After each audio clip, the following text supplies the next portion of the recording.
Class വരാറുള്ളത് ഞാൻ പിന്നെ യാനത്രയുമായിട്ട് ബന്ധപ്പെട്ടിട്ടാണ്. അതാണ് നമ്മൾ ക്ലാസ്സിൽ പറഞ്ഞു വന്നിരുന്നത്. അന്നത്തെ ബാക്കി എന്ന് നമ്മൾ പറഞ്ഞത് പിന്നെ ജ്യോതിഷം, തന്ത്രവാദം, അതുപോലെ തന്നെ നമ്മളുടെ അതുമായിട്ട് ബന്ധപ്പെട്ടിട്ടുള്ള വിഷയങ്ങൾ. മന്ത്രവാദം സത്യത്തിലെ ഈശാന ഗുരുദേവ പദ്ധതി അനുസരിച്ച് ഒന്ന് ചർച്ച ചെയ്യണമെന്ന് നമ്മൾ വിചാരിച്ചിരുന്നു. അത് നമ്മൾ തുടങ്ങി വെച്ചതേ ഉള്ളൂ, അല്ലേ? അതൊരു ഭാഗം കിടപ്പുണ്ട്, അത് നമുക്ക് ചെയ്യാതെ. മന്ത്രവാദം ഈശാന നമ്മളിവിടെ കേരളത്തിൽ ഈ സത്യത്തിലെ മന്ത്രവാദത്തെ ഒന്ന് ടെക്സ്റ്റലൈസ് ചെയ്ത് മന്ത്രവാദത്തിൻ്റെ പ്രാക്ടീസിന് ഒരു പരിചായകം എന്ന് പറയുന്ന, അല്ലെങ്കിൽ ഒരു പിന്നെ എന്താ പറയുക, ഒരു മാനുവലായിട്ട് ഉപയോഗിക്കുന്നത് ഈശാന ഗുരുദേവ പദ്ധതിയാണ്. അല്ലെങ്കിൽ അതിൻ്റെ വിവർത്തനങ്ങളും ഓരോ ഗൃഹങ്ങളിൽ, ലാഠ്യഗൃഹങ്ങളിലും ഒക്കെ ആയിട്ട് ഇങ്ങനെ അതിൻ്റെ പകർപ്പുകളാണ് ഉപയോഗിക്കുന്നത്. അപ്പോൾ അതിനെ മുൻനിർത്തിക്കൊണ്ട് അതിൻ്റെ വൈദികത നമുക്ക് ചിന്തിക്കാവുന്നതാണ്. അങ്ങനെ നമ്മളൊന്ന് തുടങ്ങി വെച്ചിരുന്നു തോന്നല്ലേ? അത് പിന്നീട് വന്ന താന്ത്രിക് സയൻസിന്റെ ഭാഗമാണോ? ഈ താന്ത്രിക് സയൻസ് എന്ന് പറയുമ്പോഴേ എനിക്കത് സത്യത്തിൽ എനിക്കത് മനസ്സിലായിട്ടില്ല. ഒന്നാമത് ഇപ്പോൾ സയൻസ് നമുക്ക് അത്യാവശ്യം മനസ്സിലാവുന്നുണ്ട്, പിന്നെ തന്ത്രവും മീമാംസ കർമ്മവുമായി ബന്ധപ്പെട്ട് മനസ്സിലാവുന്നുണ്ട്. ഇവർ ഈ താന്ത്രിക് സെക്സ്, താന്ത്രിക് സയൻസ് എന്നൊക്കെ പറയുന്നത് സത്യത്തിൽ മനസ്സിലാവുന്നില്ല. നമ്മളുടെ കുഴപ്പമാണോ എന്താണെന്ന് അറിയില്ല, അതെനിക്ക് മനസ്സിലാവുന്നില്ല. അവരതിനെ സയൻസ് ആക്കാൻ ശ്രമിക്കും തോറും അത് ദുർഗ്രഹമാവുന്നു, അല്ലെങ്കിൽ അത് പ്രയോജനശൂന്യമായിട്ട് തോന്നുന്നു. പിന്നെ എന്താന്ന് ചോദിച്ചില്ല, ഇപ്പൊ ഇവിടെ 90% ഫോളോ ചെയ്യുന്നു എന്നുള്ളത് ഒരു പ്രത്യേക ഒരു ചിന്താ പദ്ധതിയുടെ ആധികാരികതയ്ക്ക് ബലം കൊടുക്കുന്നില്ലല്ലോ. ഇല്ല.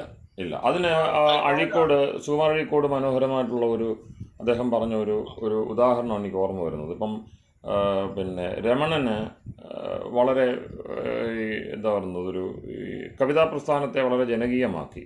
ചങ്ങമ്പുഴയുടെ രമണൻ, നിങ്ങളുടെയൊക്കെ ആ ഒരു ചെറുപ്പകാലത്ത് വളരെ അല്ല, അങ്ങനെ ആ സമയത്ത് ഉണ്ടാവുമല്ലോ, അത് രമണന്റെ പ്രഭാവം ഉണ്ടാവുമല്ലോ, അല്ലേ? അപ്പം അത് ആസാമിലെ ഒരു ആത്മഹത്യയല്ല, ഒരു അപകടത്തിൽപ്പെട്ട് ദുഃഖിക്കുന്ന പിന്നെ ഒരാൾ, ഒരു സൈനികന്, അതോ അദ്ദേഹത്തിൻ്റെ ഈ മൃത്യുക്കുറിപ്പിൻ്റെ കൂടെ, അതായത് ഈ ദുർഘടത്തിൽപ്പെട്ടു, അതിജീവിക്കാൻ പറ്റിയില്ല, അപ്പം പിന്നെ ശവം കണ്ടെത്തി അങ്ങനെ വരുന്ന സമയത്ത്, കൃത്യമല്ല എൻ്റെ ഓർമ്മ, ഞാൻ പറഞ്ഞ അതുപോലത്തെ ഒരു ദുർഘടം ഉണ്ടായി. അവിടെ അദ്ദേഹത്തിൻ്റെ പറഞ്ഞ വേറെ ഒന്നുമില്ല, അങ്ങനത്തെ ഒരു പിന്നെ എന്താ പറയുന്നത്, ചെറിയൊരു തിരുശേഷിപ്പിൻ്റെ ഭാഗമായിട്ട് രമണനെ കിട്ടി, രമണൻ എന്നുള്ള പുസ്തകം കിട്ടി. അപ്പോൾ അങ്ങനെ ആർക്കും എവിടെയും അത്രയും നമ്മുടെ ആ സ്നേഹം, കരുണ, പിന്നെ മൃദുവികാരങ്ങൾ, ലോലവികാരങ്ങൾ, അതിനെയൊക്കെ അത്രയും പിന്നെ എന്താ പറയുന്നത്, പാടി അതിനെ ഉണർത്തിയ, ഉദ്ദീപ്തമാക്കിയ രചന, അത്രയും പോപ്പുലറായ രചന. അപ്പോൾ അതുകൊണ്ട് ഈ കാവ്യം അല്ല കവിത എന്ന് പറയുന്നത് രമണനെ പോലെ ആവണം, കാരണം അത് ജനകീയമാകണം എന്നിങ്ങനെ ഒരു കൂട്ടർ വാദിച്ചപ്പോൾ പിന്നെ അഴീക്കോട് അതിന് പറഞ്ഞൊരു മറുപടിയാണ്, സുകുമാർ അഴീക്കോട്. അപ്പോൾ അദ്ദേഹം പറഞ്ഞു, അങ്ങനെയാണെങ്കിൽ ഈ കൂടുതൽ പേര് ഉത്സവപ്പറമ്പ് ഉൾപ്പെടെയുള്ള സ്ഥലങ്ങളിൽ ഏറ്റവും കൂടുതൽ വായിക്കുന്നതാണെങ്കിൽ മല്ലമ്പിള്ള ആന കുത്തിക്കൊന്ന പാട്ടായിരിക്കും ഏറ്റവും ഉത്തമ സാഹിത്യം. കാരണം അത് എഞ്ചോണി പോലെ എല്ലാ ഉത്സവപ്പറമ്പിലും അന്ന് ഇട്ടുകൊണ്ടിരുന്നതാണ്. അപ്പോൾ അതൊരു മാനദണ്ഡമല്ല. അപ്പോൾ അതുകൊണ്ട് അത് പറഞ്ഞു. അപ്പോൾ പോപ്പുലാരിറ്റി ഒരു മാനദണ്ഡമല്ല മികവിന്. മികവ് അനിവാര്യത. കാരണം ഇത് ഇന്നലെ നാളെ മാറുമല്ലോ. ഇന്ന് അതിനെ ഫോളോ ചെയ്യുന്ന ആളുകളുടെ മെൻറ്റാലിറ്റി മാറുമ്പോൾ, പിന്നെ അവരുടെ അറിവിൻ്റെ തലം മാറുമ്പോൾ അത് ചീട്ടുകൊട്ടാരം പോലെ ഇല്ലാതാവും. നമ്മളുടെ പിന്നെ എന്താ പറയാ, ഗൗരവമായിട്ടുള്ള വിഷയമായിട്ടല്ലെന്ന് എനിക്ക് മനസ്സിലായി. എന്നിരുന്നാൽ തന്നെ ഞാൻ പറയുകയാണ്, ഇറ്റ്സ് ഓൺലി ഫിക്ഷൻ. യാഥാർത്ഥ്യത്തിൽ നിന്ന് വളരെ അകലെയാണ് ആ പ്രമേയം. പക്ഷെ ഒരുപാട് പേരെ ഇക്കിളിപ്പെടുത്തിയില്ലേ? ശരിയാണ്. പക്ഷെ അതിന്റെ വസ്തുതകൾ അറിയാൻ സാധ്യതയുള്ള ചില വ്യക്തികളായിട്ടും എനിക്ക് പരിചയമുണ്ടായിരുന്നു, ഞാൻ സംസാരിച്ചിരുന്നു. ഇത് ആ പറയുന്ന പിന്നെ ആ ഒരു കവിതയിൽ പറയുന്നതല്ല, യഥാർത്ഥത്തിൽ അതാണ് സത്യം. കാരണം ഈ സത്യാനൃതയും മിഥുനീകൃത്യ അത് വളരെ ശ്രദ്ധിക്കേണ്ടതാണ്. ഞാൻ സത്യത്തിൽ ഇപ്പോൾ ഈ നമ്മളൊരു ശങ്കരാചാര്യ കൃതികളുടെ, ഞാൻ ശങ്കര പദ്ധതിയിലൂടെയാണ് വേദാന്താദികളിലേക്ക് കടന്നത്. അതായത് ആദ്യം മഹാഗ്രന്ഥങ്ങളൊക്കെയും പഠിക്കുന്നത് അല്ലെങ്കിൽ നേരിട്ട് പരിചയപ്പെടുന്നത് ശങ്കര ഭാഷ്യം അധ്യയനം ചെയ്തുകൊണ്ടാണ്. എന്ന് മാത്രമല്ല, ഒരു ശാങ്കര അദ്വൈതി ആയിരുന്നു ഞാൻ. അത് കഴിഞ്ഞാണ് ദയാനന്ദൻ്റെ പദ്ധതി മനസ്സിലാക്കുന്നത്. അത് ഗുരുമുഖത്തു നിന്ന് തന്നെ അത്യാവശ്യം ശങ്കര ഗ്രന്ഥങ്ങൾ പഠിക്കുവാൻ അവസരം ഉണ്ടായിട്ടുണ്ട്. അപ്പോൾ അത് പക്ഷേ അതങ്ങ് മറന്നുപോയി. പക്ഷെ ശങ്കര ഗ്രന്ഥങ്ങൾ പഠിക്കുമ്പോൾ ഇനിയിപ്പോ ഈ ശങ്കരാചാര്യരുടെ പേരിൽ പിന്നീട് ശിഷ്യന്മാർ എഴുതിയ ഗ്രന്ഥങ്ങളുടെ ഒരു നീണ്ട നിരയുണ്ട്.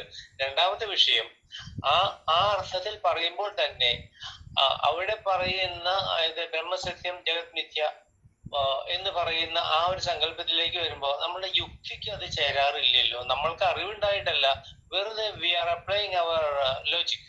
That doesn't stand the test of logic. ശരിയല്ലേ? അവിടെ ഇപ്പം തന്ത്രത്തിൻ്റെ കാര്യം പറയുമ്പോൾ, ഇപ്പോൾ തന്ത്രത്തിൻ്റെ എന്നുള്ള ചോദ്യം വന്നു, അതൊന്നുകൂടെ ഘടിപ്പിക്കാമോ ചോദ്യം നമ്മളുടെ വിഷയമായിട്ട്? ഞാനത് ചർച്ച ചെയ്യുന്നതിന് മുമ്പ് നമ്മളിപ്പം രമണൻ്റേതൊരു ഉദാഹരണം പറഞ്ഞെന്നല്ലേ ഉള്ളൂ. പോപ്പുലാരിറ്റി ഉണ്ട്, തന്ത്രത്തിന് പോപ്പുലാരിറ്റി ഉണ്ട് എന്ന് പറഞ്ഞ വന്ന ആ ചോദ്യം ഒന്ന് പൂർത്തിയാക്കാമെങ്കിൽ അതിലേക്ക് കടക്കാം. ഞാൻ ചോദ്യേശമായിട്ടാണ് ശങ്കരഭാഷ്യത്തെ പറ്റി പറഞ്ഞത്. അത് ഞാൻ പിന്നീട് പറഞ്ഞോളാം, കൂട്ടിച്ചേർത്തോളാം. മനസ്സിലായി. കാരണം ഇവിടെ ഇപ്പോ ജ്യോതിഷം മനുഷ്യന്റെ ദുഃഖങ്ങൾക്ക് വേണ്ടി, ദുഃഖങ്ങളിൽ നിന്ന് മോചനത്തിന് വേണ്ടി ഞാൻ പറയുന്നത് നമ്മളൊരു എന്താ പറയാ ലീഷർ ടൈം എന്താ പറയാ ഇന്റലക്ച്വൽ ജിംനാസിസം അല്ല, റിയൽ നമ്മുടെ ജീവിതത്തിൽ സ്പർശിച്ചുകൊണ്ട് പറയുകയാണ്. എത്രയോ ആൾക്കാര് അത് സോഷ്യൽ സ്ട്രാറ്റ നോ പാർട്ട്, എത്രയോ ആൾക്കാര് എന്തെങ്കിലും ഒരു ദുഃഖം വിഷമങ്ങൾ വരുമ്പോഴത്തേക്കും ആദ്യം ഡോക്ടറെ അടുത്തേക്ക് പോകും, അല്ലെങ്കിൽ വൈദ്യന്റെ അടുത്തേക്ക് പോകും, അത് കഴിഞ്ഞാൽ ജ്യോതിഷിയുടെ അടുത്തേക്ക്. ഇത് ഇവരുടെ ഒരു സങ്കടകരമായ നിസ്സഹായതയാണ്. അവിടെ മഹർഷി ദയാനന്ദ സരസ്വതി ഇത് അപ്പാടെ അംഗീകരിക്കാത്ത ഒരു വസ്തുതയാണ്. മറ്റൊന്ന്, നമ്മളുടെ ആ ഒരു ഇരുണ്ട കാലഘട്ടത്തിന് ശേഷം വന്ന് ഭവിച്ചിരിക്കുന്ന ആ ഒരു ഇപ്പോ ജ്യോതിശാസ്ത്രവും ജ്യോതിഷവുമായിട്ട് വളരെയധികം അകന്നാണ് നിൽക്കുന്നത് എന്നുള്ള യാഥാർത്ഥ്യം പോലും അപൂർവമായിട്ട് അംഗീകരിക്കപ്പെട്ടിട്ടുള്ളൂ, അല്ലെങ്കിൽ അറിയുന്നുള്ളൂ, പോപ്പുലറൈസ് ചെയ്തിട്ടുള്ളൂ. അവിടെ എന്താ വേണ്ട, എന്താ പ്രശ്നം എന്ന് ആലോചിച്ച് ഈ ഓട്ടത്തിനിടയ്ക്ക് നമ്മള് we are running from pillar to post to solve our problem. A miserable situation, അങ്ങനെ തന്നെ പറയട്ടെ. അപ്പോഴൊക്കെ ഇത് അത് ആചാരങ്ങളായാലും ഐഡോലിറ്ററി ആയി കഴിഞ്ഞാലും ഈ മന്ത്രവാദമായി കഴിഞ്ഞാലും ജ്യോതിഷമായി, ഈ വളരെ വലിയ ഒരു വിഭാഗത്തിനെ വളരെ സ്വാധീനിച്ചിട്ടുണ്ട്. കാരണം ഒരാൾക്ക് അസുഖം വന്നു കഴിഞ്ഞാൽ he will run even to quacks. അയാൾ കുറ്റം പറഞ്ഞിട്ട് കാര്യമില്ല, ഒരു രക്ഷയ്ക്ക് വേണ്ടി കിടന്ന് ഓടുകയാണ്. അതേ സമയത്ത് തന്നെ കർമ്മ ഫലത്തിൽ അധിഷ്ഠിതമായിട്ടുള്ള ഈശ്വരീയ നിയമത്തിന് വിധേയമായിട്ടുള്ള ഈ പ്രപഞ്ച വ്യവസ്ഥിതിയെ ആഴത്തിൽ ഉൾക്കൊള്ളാൻ പര്യാപ്തമായിട്ടുള്ള ഒരു പഠിപ്പ് അങ്ങ് പറഞ്ഞ പോലെ തന്നെ നമ്മൾ ഏതിന്റെ പിന്നാലെ പോകും. അന്ന് അങ്ങ് പറഞ്ഞ പോലെ തന്നെ എനിക്ക് ഇതുമാതിരി തന്നെ എന്റെ വളരെ ചെറുപ്പത്തിൽ തന്നെ ശങ്കരാചാര്യരുടെ പുസ്തകങ്ങൾ ഒരുപാട് അങ്ങ് പറഞ്ഞ പോലെ കറക്റ്റാണ്. എന്താ വായിച്ചത്, എവിടെയാ വായിച്ചത്, എത്ര വായിച്ചത് പറയാൻ നമുക്കില്ല. അതേമാതിരിയാണ് പോകുന്നത്. പക്ഷെ ഓരോന്നിലും നമ്മൾ സംശയങ്ങൾ, ഞാൻ ഈ സംശയിച്ചു നോക്കുന്ന സ്വഭാവം തന്നെ അതുകൊണ്ടായിരിക്കും. കണ്ടമാനം അവിടെ അതിനൊരു ഗൈഡഡ് ആയിട്ട് ഒരു എന്താ പറയാ അടുക്കും ചിട്ടോട് കൂടിയിട്ടുള്ള ആ ഒരു പഠനം, വൈദികമായിട്ടുള്ള പഠനത്തിനെ പറ്റി അന്ന് ചിന്തിച്ചിട്ട് പോലുമില്ല, അതിനുള്ള ഭാഗ്യമില്ല, പശ്ചാത്തലം നമുക്കില്ല, ഒരു പരിധി വരെ എനിക്കുണ്ടായിരുന്നില്ല. അപ്പൊ കിട്ടിയതൊക്കെ വായിക്കുമ്പോൾ ലോജിക്കലായിട്ട് എനിക്ക് തോന്നി, ഇപ്പൊ സ്വർണം കൊണ്ട് വള മാല ഇതെല്ലാം ഉണ്ടായിരുന്നാൽ തന്നെ അങ്ങനെ ഉണ്ടാക്കുമ്പോൾ തന്നെ അതിന് സ്വർണത്തിന്റെ സ്വഭാവം കാണണമല്ലോ എത്ര വന്നാലും. കാരണം അത് ഇവര് അത് അംഗീകരിക്കുന്നില്ല. അത് വള വരച്ചു നോക്കിയാലും മാല വരച്ചു നോക്കി കഴിഞ്ഞാലും എന്ത് ആഭരണം വെച്ച് നോക്കിയാലും സ്വർണത്തിന്റെ സ്ഥായി സ്വഭാവം കാണണമെന്നുള്ളത് പോലെ തന്നെ ഇവിടെ ബ്രഹ്മം മാത്രമേ ഉള്ളൂ എന്നുണ്ടെങ്കിൽ ഇപ്പൊ എനിക്ക് സ്ഥായിയായി തോന്നാറുള്ള സംശയവും, ഞാൻ ഇതിന് ക്ലാരിഫൈ ചെയ്യാൻ വേണ്ടി ചോദിക്കാറുള്ള സംശയവും, ബ്രഹ്മം ആനന്ദം ബ്രഹ്മണോ വിദ്വാൻ, ഇപ്പൊ നിങ്ങൾ ആനന്ദമാണോ അനുഭവിക്കുന്നത്, മറ്റെന്തെങ്കിലും പ്രശ്നമുണ്ടോ, എങ്കിൽ ഇത് ആർക്കാ വന്നു പെട്ടത്? അപ്പൊ തെറ്റിദ്ധാരണ, ആർക്കാണ് തെറ്റിദ്ധാരണ? സർവജ്ഞന് തെറ്റിദ്ധാരണകളില്ലല്ലോ. ഇതിനൊന്നിനും മറുപടി കിട്ടാതെ വന്നപ്പോൾ വി ഗോട്ട് കൺഫ്യൂസ്ഡ്. അങ്ങനെയാണ് അങ്ങ് പറഞ്ഞതുപോലെ തന്നെ ത്രൈതവാദമാണ് കുറച്ചും കൂടി യുക്തിഭദ്രമെന്ന് തോന്നി തുടങ്ങി. അല്ലാണ്ട് അത് വായിച്ചു as it is access follow ചെയ്തതല്ല അത്. അതിന് കുറച്ച് അല്ലെങ്കിൽ അല്ലായിരുന്നു എന്നുണ്ടെങ്കിൽ should not be any misery here. ആർക്കാണ് അപ്പൊ നിങ്ങളുടെ തെറ്റിദ്ധാരണ തെറ്റിദ്ധാരണ ആർക്കാ വരുന്നത്? ആകെ ഒന്നേ ഉള്ളൂ എന്നുണ്ടെങ്കിൽ പിന്നെ ആരെ തെറ്റിദ്ധരിക്കാൻ? ഇതിനൊന്നും മറുപടി കിട്ടിയിട്ടില്ല. അതുകൊണ്ട് ഞാനത് റെഫ്യൂട്ട് ചെയ്യാൻ വേണ്ടി പറയുകയല്ല. That doesn't stand the text on simple logic and reasoning എന്ന് എനിക്ക് തോന്നിയിട്ടുണ്ട്. That could not satisfy thinking mind. അതുകൊണ്ട് തന്നെ എനിക്ക് തോന്നിയിട്ടുണ്ട്, പിന്നീട് മനസ്സിലാക്കുന്നു ശങ്കരാചാര്യരുടെ പേരില് പിന്നെ വ്യാസ ഉവാച എന്ന് എഴുതി പിടിപ്പിച്ചതുപോലെ പറഞ്ഞതായിരിക്കും. അല്ലെങ്കിൽ ശങ്കരാചാര്യര് പിന്നെ ഒരിക്കലും എനിക്ക് ത്രൈതവാദി ആയിരുന്നു എന്നുള്ളത് കാണിക്കുന്ന ഒരുപാട് ശ്ലോകങ്ങൾ എനിക്ക് തോന്നിയിട്ടുണ്ട് അങ്ങനെ. അദ്ദേഹം വലിയ ജ്ഞാനിയായിരുന്നു, പണ്ഡിതനായിരുന്നു, അദ്ദേഹം ത്രൈതവാദി ആയിരുന്നു എന്ന് എനിക്ക് തോന്നുന്നു. അത് വേറെ എന്തിനൊക്കെയോ വേണ്ടി മാറ്റിമറിച്ചതായിരിക്കാനേ സാധ്യതയുള്ളൂ. അപ്പോൾ തന്ത്രവുമായിട്ട് ബന്ധപ്പെട്ട ആ ചോദ്യം പോയി നിൽക്കുന്നത് എവിടെയാണ് നമ്മളുടെ മൂലവിഷയത്തിൽ യാനത്രയത്തെ സംബന്ധിച്ച്? അതൊന്നുകൂടെ ക്ലിയർ ആകാമോ? നമ്മൾ പറഞ്ഞത് അല്ല, നമ്മുടെ ക്ലാസ് പിന്നെ യാനത്രയത്തിനായിരുന്നു പോയിക്കൊണ്ടിരുന്നത്. അതില് പിന്നെ ദേവയാനവും പിതൃയാനവും നമ്മൾ പറയുകയുണ്ടായിരുന്നു. ഇവിടെ യാനം എന്ന് ഉദ്ദേശിക്കുന്നത് യാത്ര ചെയ്യാനുള്ള ഒരു വാഹനം അല്ലെങ്കിൽ ഉപാധി എന്നുള്ള അർത്ഥത്തിലല്ലേ? യാത്രയും വഴിയും എല്ലാം ചേരുന്നതാണ് യാനം. കാരണം യാനം എന്നുള്ളത് ഈ മറ്റേ നമ്മുടെ പിന്നെ ല്യൂട്ട് പ്രത്യയമാണ്. അപ്പോൾ കാരണം, ഭാവം തുടങ്ങിയതിലെല്ലാം വരാം. ചെയ്യുന്നതിനുള്ള മാർഗമാകാം, ചെയ്തിയാകാം, യാത്രയാവാം, യാത്രയ്ക്കുള്ള വാഹനമാകാം, യാത്രയ്ക്കുള്ള മാധ്യമമാകാം. അതെല്ലാം യാനം എന്നുള്ള പിന്നെ ശബ്ദമുണ്ട്. ആത്മാനം രഥനം വിധി എന്ന് പറയുന്ന ആ ഒരു രഥകൽപ്പന, അതൊരു ശരീരം രഥമേവതും, അതേപോലൊരു അത് ലിവിങ് കൂടി മാത്രമല്ല. അല്ല, മൊത്തം യാത്രയുടെ ആ സിസ്റ്റം ഉണ്ടല്ലോ. അതായത് we are in life motion. ഒരു മോഷനിലാണ് നമ്മൾ. അത് എങ്ങോട്ടെന്ന് ചോദിച്ചാൽ അതിന് ലക്ഷ്യമില്ലാതെ വരില്ലല്ലോ. ഇപ്പം ഇവർ പറയുമല്ലോ, ഇപ്പം ചലനത്തിൻ്റെ നിയമങ്ങൾ കണ്ട് നിർദ്ധരിച്ചതിന് ശേഷം പിന്നെ ബലതന്ത്രം, മെക്കാനിക്സ്, ന്യൂട്ടനെ പോലെയുള്ളവർ അത് നിർദ്ധരിച്ചതിന് ശേഷം പിന്നീട് ഭൗതികവാദികൾ ആ വിഷയങ്ങൾ ഏറ്റെടുത്തിട്ട് ചലനം നമ്മളുടെ പിന്നെ വയലാർ എഴുതിയ പോലെ ചലനമല്ലാതെ ഒന്നുമില്ല എന്ന് പറയുന്ന ഭൗതികവാദം ആണല്ലോ, ചലനമാണല്ല. അത് നമ്മൾ അതിനു മുമ്പേ സാക്ഷാത്കരിച്ചതാണ്. കാരണം അയ, ഇണ് തുടങ്ങിയുള്ള ആ ഗത്യർത്ഥക ധാതുക്കളുടെ പെരുമയുള്ള ശബ്ദങ്ങളാണ് ഇതിനെല്ലാം പിന്നെ ഈ നമ്മളുടെ എന്താ പറയുന്നത് കർമ്മ ആദികളെ ഗത്യർത്ഥകങ്ങളായ ധാതുക്കളെ കൊണ്ടാണ് ആത്മാവ് ഉൾപ്പെടെയുള്ള ആ ശബ്ദങ്ങളൊക്കെയും പ്രവർത്തിക്കുന്നത്. പിന്നെ നമ്മളത് ചർച്ച ചെയ്തായിരുന്നല്ലോ, പിന്നെ അയനം എന്നുള്ളത് എങ്ങനെ വരുന്നു എന്നുള്ളത്. അതുപോലെ ആത്മാവ് അത് സാതത്യ ഗമനെ നിരന്തരം സഞ്ചരിച്ചുകൊണ്ടിരിക്കുക. അപ്പം നിരന്തരം സഞ്ചാരത്തിലാണ്, ഒരു ഫ്ലക്സാണ്, പ്രവാഹത്തിലാണ്, നിരന്തര സഞ്ചാരത്തിലാണ്. അപ്പോൾ അതിൽ ആ സഞ്ചാരത്തിൽ തുടരുന്നത് ഏതൊക്കെ വസ്തുക്കൾ? അപ്പോൾ സഞ്ചാരം എന്നോ അനാദിയാണല്ലോ. അത് എന്നോ എന്ന് മാത്രമേ പറയാൻ കഴിയുള്ളൂ, എന്ന് പറയാൻ കഴിയില്ല. ഇനിയും എങ്ങോട്ട് എന്നും കൃത്യമായിട്ട് പറയാൻ കഴിയില്ല, അല്ലെങ്കിൽ വരെ എന്നും പറയാൻ കഴിയില്ല. എന്നോ വരെ എന്ന് വെച്ചാൽ അനന്തം. അപ്പം അനാദ്യനന്തമായിട്ടുള്ളൊരു പ്രവാഹമുണ്ട്. ആ അനാദ്യനന്തം എന്ന് പറഞ്ഞൊരു തമാശ കാര്യമല്ലല്ലോ. ഏതോ കാലത്ത് എന്നോ വരെ എന്ന് പറയുമ്പോൾ എത്രയോ കാലമാണ്. നമുക്ക് സങ്കല്പിക്കാനേ കഴിയാത്ത അത്രയും കാലത്തെ അതിജീവിക്കാൻ കഴിയുന്ന സംവിധാനങ്ങൾ ഏതൊക്കെയെന്നുള്ളൊരു വിഷയമാണ്.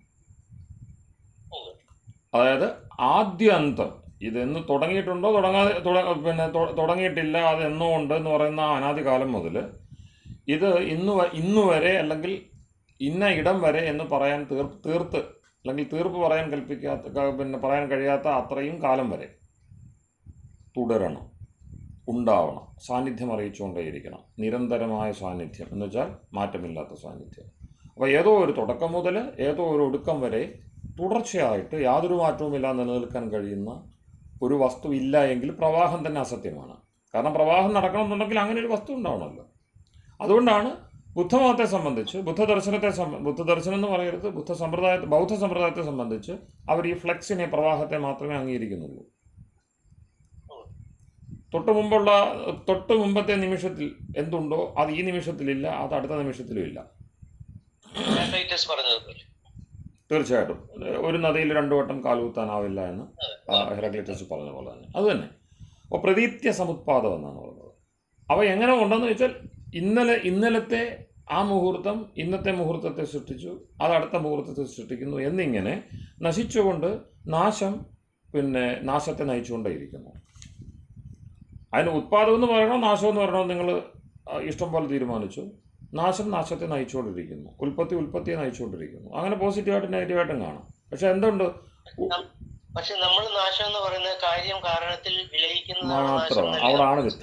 അവിടെയാണ് വ്യത്യാസം. ആ കാഴ്ചപ്പാട് സാങ്കേദർശനം നൽകുന്നതോടുകൂടി സ്ഥിരതയുണ്ട് പ്രവാഹത്തിനെന്നും പ്രവാഹം അടിസ്ഥാനമുള്ളതാണെന്നും വന്നു. അപ്പോൾ അതോടുകൂടി ക്ഷണികവാദം അപ്രസക്തമായി. അപ്പോൾ എന്തോ ഒരു മാറ്റം നടക്കുന്നുണ്ട്. ഇപ്പോൾ സത്യത്തിൽ ഇന്നിപ്പോൾ ചലനം എന്ന് പറഞ്ഞാൽ നിരന്തരമായ ഫ്ലെക്സിനെ അല്ല പറയുന്നത്. കാരണം എന്താണ്, പരിണാമവാദം എന്ന് പറയുന്ന, ഇവല്യൂഷൻ എന്ന് പറയുന്ന എന്തൊക്കെ പറയുമ്പോഴും അടിസ്ഥാനം ഈ പറയുന്ന ചലനത്തിൻ്റെ, മെക്കാനിക്സിൻ്റെ, ഡൈനാമിക്സിൻ്റെ ഒക്കെ ബേസ് എന്ന് പറയുന്ന സംഗതി ഫിസിക്സാണ്. അതിൽ തന്നെ റിലേറ്റിവിറ്റി തിയറി വന്നതോടുകൂടി വളരെ കൃത്യമായിട്ട് എന്ത് വന്നു, നേരത്തെ തന്നെ എസ്റ്റാബ്ലിഷ്ഡ് ആയിരുന്ന ലോ വീണ്ടും പ്രവർത്തിച്ചു തുടങ്ങി. Law of conservation of energy and matter ആണല്ലോ. ചലനത്തിനെ പറ്റി പറയുമ്പോൾ നമ്മൾ പ്രജാപതിശ്ചരിതി ഗർഭേ അന്തരജായമാനോ ബഹുധാ വിജായത യസ്യ യോനിം പരിപശ്യന്തി ധീരാ തസ്മിൻ തദസ്കുർ മൂനാനി വിശ്വം. ഈ ചലനത്തിന്റെ മൂല സ്രോതസ് പരമാത്മാവാണ് എന്നുള്ള ആ ഒരു സങ്കല്പം, അതായത് തദ്ദേജതി തന്നൈജതി തദ്ദൂരെ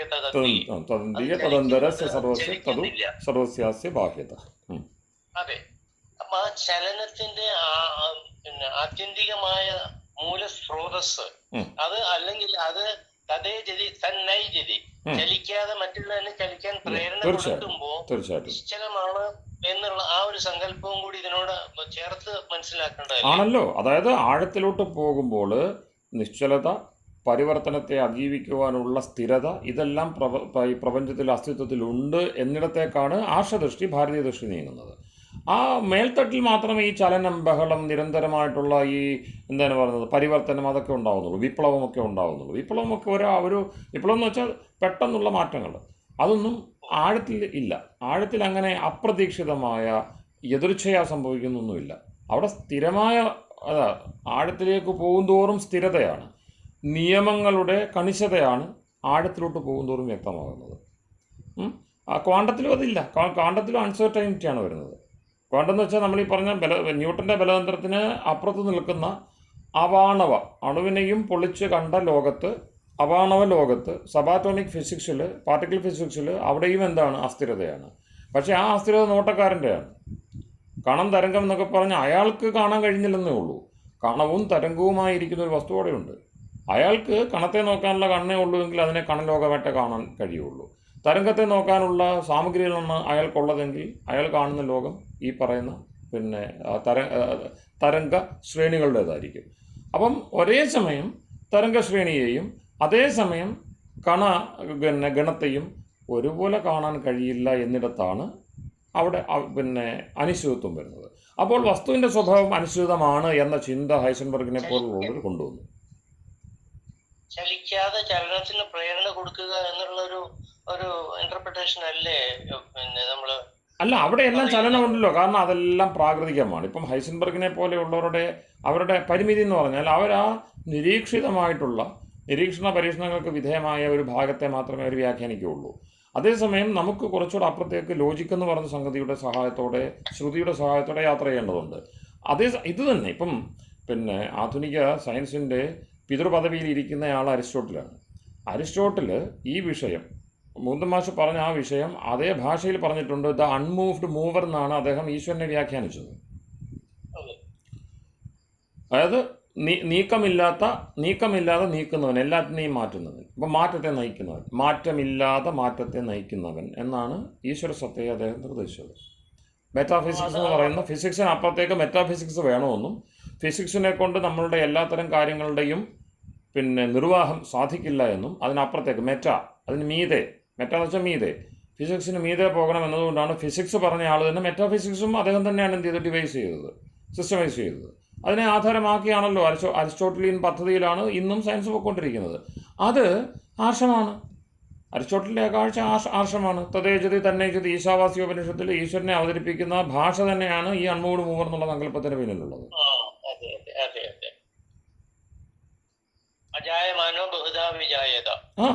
അപ്പം പ്രജാപതി ചരിതി ഗർഭേ എന്ന് വെച്ചാൽ എന്താണ്? ഈ ഗർഭം എന്ന് വെച്ചാൽ നമ്മൾ പറയുന്ന നേരത്തെ പറഞ്ഞ പോലെ ലോകലോകാന്തരങ്ങളാണ്. ആ ലോകലോകാന്തരങ്ങളെ ഗർഭത്തിൽ എന്നതുപോലെ സന്നിവേശം ചെയ്തു വച്ചിരിക്കുന്ന, അതിൻ്റെ നിരന്തരമായിട്ട് അതിൻ്റെ ചലനത്തിൽ ഇടപെട്ടുകൊണ്ടിരിക്കുന്ന ആളാണ് ഹിരണ്യഗർഭ എന്ന് പറയുന്ന സങ്കല്പം. അപ്പോൾ അവിടെ നിരന്തരമായിട്ട് ഇവൻ ജനിക്കുന്നു എന്ന് പറയുമ്പോൾ എന്താണ്? അത് അവൻ്റെ ചിന്ത ജനിക്കുന്നു, ചിന്തയാണ് പുനർജനിക്കുന്നത്. കാരണം സങ്കല്പാത് ജായതയെ സർവ്വം, നമ്മൾ തന്നെ സങ്കല്പിച്ചാണല്ലോ നമ്മൾ ആയിത്തീരുന്നത്. പ്രജാപതിയും അതാണ് ചെയ്തത്. പ്രജാപതിക്ക് സങ്കല്പം ഉണ്ടായിരുന്നു ഈ ലോകം എന്തായി തീരണമെന്ന്. ഈ ലോകത്തെ കൊണ്ട്, ലോകം എന്ന് വെച്ചാൽ എന്താണ്? കാഴ്ചയ്ക്ക് ഇന്ദ്രിയ ലോകമെന്നാണ് ലോകത്തിനർത്ഥം. ഇന്ദ്രിയങ്ങളുടെ ദൃഷ്ടിയിലെത്താൻ പാകത്തിന് ഇതിന് രൂപം നൽകണം. അതുകൊണ്ട് എന്താണ്? ഏകം ബീജം ബഹുധാ യഹ് കരോതി, ഒരൊറ്റ ബീജമേ ഉള്ളൂ, ഒറ്റ കരുവേ ഉള്ളൂ. പ്രകൃതിയാവുന്ന സ്വധ എന്ന് പിന്നെ നമ്മുടെ നാസതീയ സൂക്തം പറയുന്ന ആ ഒരു വസ്തു മാത്രമേ ഉള്ളൂ. എന്തിനു വേണ്ടിയുള്ളത്? ഈ മായ എന്നിവർ പറയുന്ന അതെന്തോ ആയിക്കോട്ടെ, ആ ഒരു കരുവേ ഉള്ളൂ. അത് താനാണ് എന്ന് അതിൽ പറയുന്നില്ല. തുച്ഛേന അഭിഹിതം യഥാസീത് എന്നാണ് ഈ സ്വധയെ പറയുന്നത്. സ്വധ എന്ന പ്രയോഗം പക്ഷേ അവിടെ ഉണ്ട്. സ്വധ, താൻ തന്നെ ധരിക്കുന്നത്. അപ്പം മായാവി എന്ന ഒരു ആശയത്തിലേക്ക് അത് ശ്വേതസുതര ഉപനിഷത്ത് അതിനെ വികസിപ്പിക്കുന്നുണ്ട്. നമ്മൾ മൗലികമായിട്ട് അതിനെ മാനിക്കേണ്ടതാണ്. കാരണം 11ാമത്തെ ഉപനിഷത്ത്, 13 ഉപനിഷത്തുകളും 13 ഉപനിഷത്തുകൾ പിന്നെ വ്യാസൻ പരിഗണിച്ചിട്ടുള്ളതാണ്, ബാദരായണൻ പരിഗണിച്ചിട്ടുള്ളതാണ്. അവ്യക്തം പ്രകൃതി എന്നൊക്കെ ഒന്ന് തന്നെ, അതെല്ലാം ഒന്ന് തന്നെയാണ്. മായയും മായാം തു പ്രകൃതി വിദ്യാത് മായിനം തു മഹേശ്വരം എന്ന് പിന്നെ ശ്വേതസുതര ഉപനിഷത്തിലുണ്ട്. അപ്പോൾ മായ എന്ന ശബ്ദം അവിടെ നമുക്ക് സ്വീകരിക്കാം. എന്തുകൊണ്ട്? ഈ ഏതാണോ യാ മാ സാ മായ അതൊന്നും നിർവചനമല്ല. അതൊക്കെ ഈ എന്താണ് പറയുന്നത്, കഥാപ്രസംഗത്തിൻ്റെ ഭാഗമായിട്ട് വന്നു പോകുന്ന സംഗതികളാണ്. ഏതാണ് ഇല്ലാത്തത് അതാണ് മായ, അങ്ങനെയൊന്നും ആ നിരുക്തിയൊന്നുമില്ല. ആ നിരുക്തിയൊന്നും ആരും പറയുന്നതുമല്ല. അതായത് മൂലശാസ്ത്ര ഗ്രന്ഥങ്ങളിലൊന്നും എങ്ങനെ പ്രകൃതിയുടെ പര്യായമാണ്. അതെന്തുകൊണ്ടെന്ന് ചോദിച്ചു കഴിഞ്ഞാൽ, ഈശ്വരനോട് ചേർന്ന് നിൽക്കുമ്പോൾ അത് അപ്രത്യക്ഷമാവുകയും പിന്നെ ഈശ്വരനിൽ നിന്ന് വിട്ടു നിൽക്കുമ്പോൾ അതെന്ത് ചെയ്യുന്നു? അത് പ്രത്യക്ഷമാവുകയും ചെയ്യുന്നു. അതുകൊണ്ടാണ് അതിന് മായാത്വം വരുന്നത്.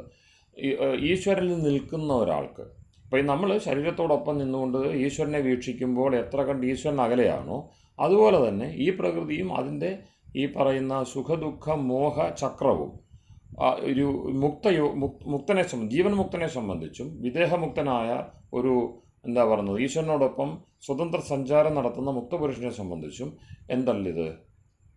ഇത് ഒരു സംഗതി അല്ല. അതുണ്ടെന്ന് പോലെ ഇത്രയും വലിയ മഹാപ്രപഞ്ചം അനന്തം അവർണ്ണനീയം എന്ന് നമുക്ക് തോന്നുന്ന സംഗതി അവരെ സംബന്ധിച്ച് ഏതാണ്ട് നള്ളാണ്, ഇല്ലാത്തതാണ്.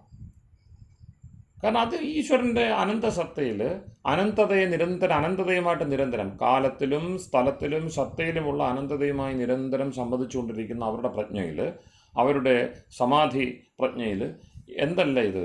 ഇതൊരു ഗൗരവമുള്ള കാര്യമല്ല. ആ നിലയിലേക്ക് ഉയർന്നിട്ടാണ് പ്രകൃതിയമായ എന്ന് പറയുന്നത്. അത് ഉപനിഷത്ത് ഋഷിയുടെ പ്രകൃതി തുടങ്ങിയുള്ള പ്രകൃതി പ്രധാനം, ഇങ്ങനെ പല പ്രധാനം എന്ന് പറയുന്നത് എന്തുകൊണ്ടാണ്? ഈശ്വരനെ വിട്ടുകഴിഞ്ഞാൽ നമുക്കിപ്പോൾ ഇന്ദ്രിയ ലോകത്തിൽ നിന്നുകൊണ്ട് ഏറ്റവും പ്രധാനപ്പെട്ടത്, കാരണം നമ്മളുടെ ഉറക്കത്തെ നയിക്കുന്നതാണ് ഈ പ്രകൃതി എന്ന് പറയുന്ന മൂലപ്രകൃതി ഇല്ല എങ്കിൽ ഉറക്കം, കാരണ ശരീരമില്ല എങ്കിൽ ഉറക്കം നടക്കത്തില്ല. അപ്പോൾ അതുകൊണ്ട് അത് പ്രധാനമാണ്. ഉറങ്ങാതെ അടുത്ത ദിവസത്തെപ്പറ്റി ചിന്തിക്കാനാവില്ല. അപ്പോൾ ഉറക്കം പ്രധാനപ്പെട്ടതാണ്. ഉറക്കത്തിൻ്റെ അടിസ്ഥാനമായിരിക്കുന്നത് ഈ കാരണശരീരമാണ്. അതുകൊണ്ട് അത് പ്രധാനമാണ്. അപ്പോൾ ഏതിനെ ആശ്രയിച്ചാണോ ലൗകിക വ്യവഹാരങ്ങൾ നടക്കുന്നത് അതിനെ പ്രധാനമെന്ന് കണ്ടേ പറ്റുള്ളൂ. അപ്പോൾ പ്രധാനം എന്ന ശബ്ദം കൂടി അതിന് കൊടുക്കുന്നുണ്ട്. അതിനർത്ഥം അത് ആകെപ്പാടെ അത് പ്രധാനമെന്നല്ല, ഈശ്വരൻ്റെ മുമ്പിൽ അത് അപ്രധാനമാണ്. അതുകൊണ്ട് എന്ത് പറയും? പ്രധാന സംജ്ഞയെ തന്നെ, സാഖ്യത്തിലെ പ്രധാന സംജ്ഞയെ തന്നെ എടുത്ത് ആനുമാനികം എന്ന് പറയുന്ന പ്രകരണം രണ്ടാമത്തെ പിന്നെ രണ്ടാം പാദത്തിൽ ഒന്നിൽ രണ്ടാണെന്നാണ് എൻ്റെ ഓർമ്മ, ബ്രഹ്മസൂത്രത്തിൽ എടുത്തിട്ട് ചർച്ച ചെയ്യുമ്പോൾ തത് അധീനത്വാദ് അർത്ഥവത് എന്നൊരു സൂത്രം തന്നെ ആ വിഷയത്തിൽ ബാദരായണൻ ചെയ്തിരിക്കുകയാണ്. തത് അധീനത്വാദ് അർത്ഥവത്. ഈ പ്രധാനം എന്ന് പറയുന്നത് ചേതന അധീനമാണ് എങ്കിൽ മാത്രമേ അത് അർത്ഥവത്താവുകയുള്ളൂ. അത് ഗംഭീരമാവട്ടെ. അപ്പം തുച്ഛമാണ്, തുച്ഛ്യം എന്നാണ് നാസിക സൂക്തം പ്രകൃതിയെ വിളിക്കുന്നത്, ഈ സ്വധയെ വിളിക്കുന്നത്. സ്വധയുടെ ഗാംഭീര്യവും എല്ലാ വിഷയങ്ങളും അതിൻ്റെ അനിർവചനീയത ഉൾപ്പെടെ പറയുന്ന എല്ലാ ഇന്നിപ്പോൾ ഈ മായാവാദികൾ ഉപയോഗിക്കുന്ന ടെർമിനോളജി, അവരുടെ ടേം ബേസ്, അതുപോലെ അവരുടെ കൺസെപ്ച്വൽ ബേസ് എല്ലാം നാസിക സൂക്തത്തിൽ നിന്ന് എടുത്തിരിക്കുന്നതാണ്. നാസിക സൂക്തത്തിന് അപ്പുറത്തേക്ക് ഒന്നും മായാവാദി പറയുന്നില്ല. പക്ഷേ അവരുദ്ദേശിച്ച അർത്ഥമല്ല ഋഷി ഉദ്ദേശിക്കുന്നു എന്നുള്ളതാണ് നമുക്ക് പൂർവാപര സൂക്ത സംബന്ധം കൊണ്ട് മനസ്സിലാകുന്നത്. സൂക്തങ്ങൾക്കും പരസ്പര സംബന്ധമുണ്ടല്ലോ. അപ്പോൾ ഭാവവൃത്തം തുടങ്ങിയാൽ ഭാവവൃത്തം എന്ന് പറയുന്ന ഒരു വലിയ ദേവത വിഷയത്തിലാണ് അതിൻ്റെ ചർച്ച പോകുന്നത്. അഘമർഷണമൊക്കെ ഈ ഭാവവൃത്തം എന്ന് പറയുന്ന ഹിരണ്യഗർഭ മന്ത്രങ്ങൾ, അതെല്ലാം ഭാവവൃത്തം ദേവതയായിട്ടുള്ള, അപ്പം ഭാവവൃത്ത ദേവതകളായിട്ടുള്ള അനേക മന്ത്രങ്ങളുണ്ട്. അപ്പം അവയ്ക്കൊരു അവിടെ കിമാവരീവ കുഹസ്യ ശർമ്മന്നംഭ എന്ന് കിമാസി പറയുന്നത് ഗഹനം ഗഭീരം എന്നൊക്കെയല്ലേ പറഞ്ഞത്. അപ്പം ഈ അംഭസ് എന്താണ്? പ്രളയപയോധി എന്ന് കവികൾ പറയുന്നത് തന്നെ. ഏതിൽ നിന്നാണോ ഈ കാണുന്ന വിചിത്ര സത്താരൂപങ്ങളൊക്കെയും പ്രകടമാകുന്നത്, അതാണ് അവിടെ. അപ്പം സലീലം എന്താണെന്ന് ചോദിക്കുമ്പോൾ പ്രകൃതിയുടെ ദർശനം സാഖ്യമാണ്. അപ്പോൾ സാഖ്യത്തിൻ്റെ നമുക്കൊരു നഷ്ടം വന്നെന്ന് വെച്ചാൽ നമ്മളുടെ ഈ അഥർവത്തിൻ്റെ പാരമ്പര്യം നമ്മളിൽ നിന്ന് അകന്നു പോയതുപോലെ ഈ അനാവശ്യമായി നേരത്തെ പറഞ്ഞ തന്ത്രം തുടങ്ങിയുള്ളത് അവിടെയാണ് സ്ഥാനം പിടിക്കുന്നത്. യഥാർത്ഥ ശാസ്ത്രത്തിൻ്റെ അനുശീലനം നിന്നു പോകുമ്പോൾ, യഥാർത്ഥ ആശയലോകം അപ്രത്യക്ഷമായി കഴിയുമ്പോൾ പിന്നെ അതിനെ സംബന്ധിച്ചുള്ള വ്യാഖ്യാനവും എന്താ പറയുക ഉട്പട്ടാങ്കെന്ന് പറയത്തില്ലേ, അത്തരത്തിലുള്ള സാമഗ്രികളുമാണ് പിന്നെ അവിടെ പ്രവർത്തിക്കുന്നത്. അപ്പോൾ ശാസ്ത്രം നഷ്ടപ്പെട്ട് കഴിയുമ്പോൾ കപടശാസ്ത്രം പ്രവർത്തിക്കും. അങ്ങനെയാണ് ഇന്ന് കാണുന്ന തന്ത്രത്തിലേക്ക് അത് മാറുന്നത്. തന്ത്രം എന്ന് പറയുന്നത് മൂലത്തിൽ ഈ പറയുന്ന രൂപത്തിലല്ല എന്ന് തന്ത്രം തന്നെ അംഗീകരിക്കുന്നുണ്ട്.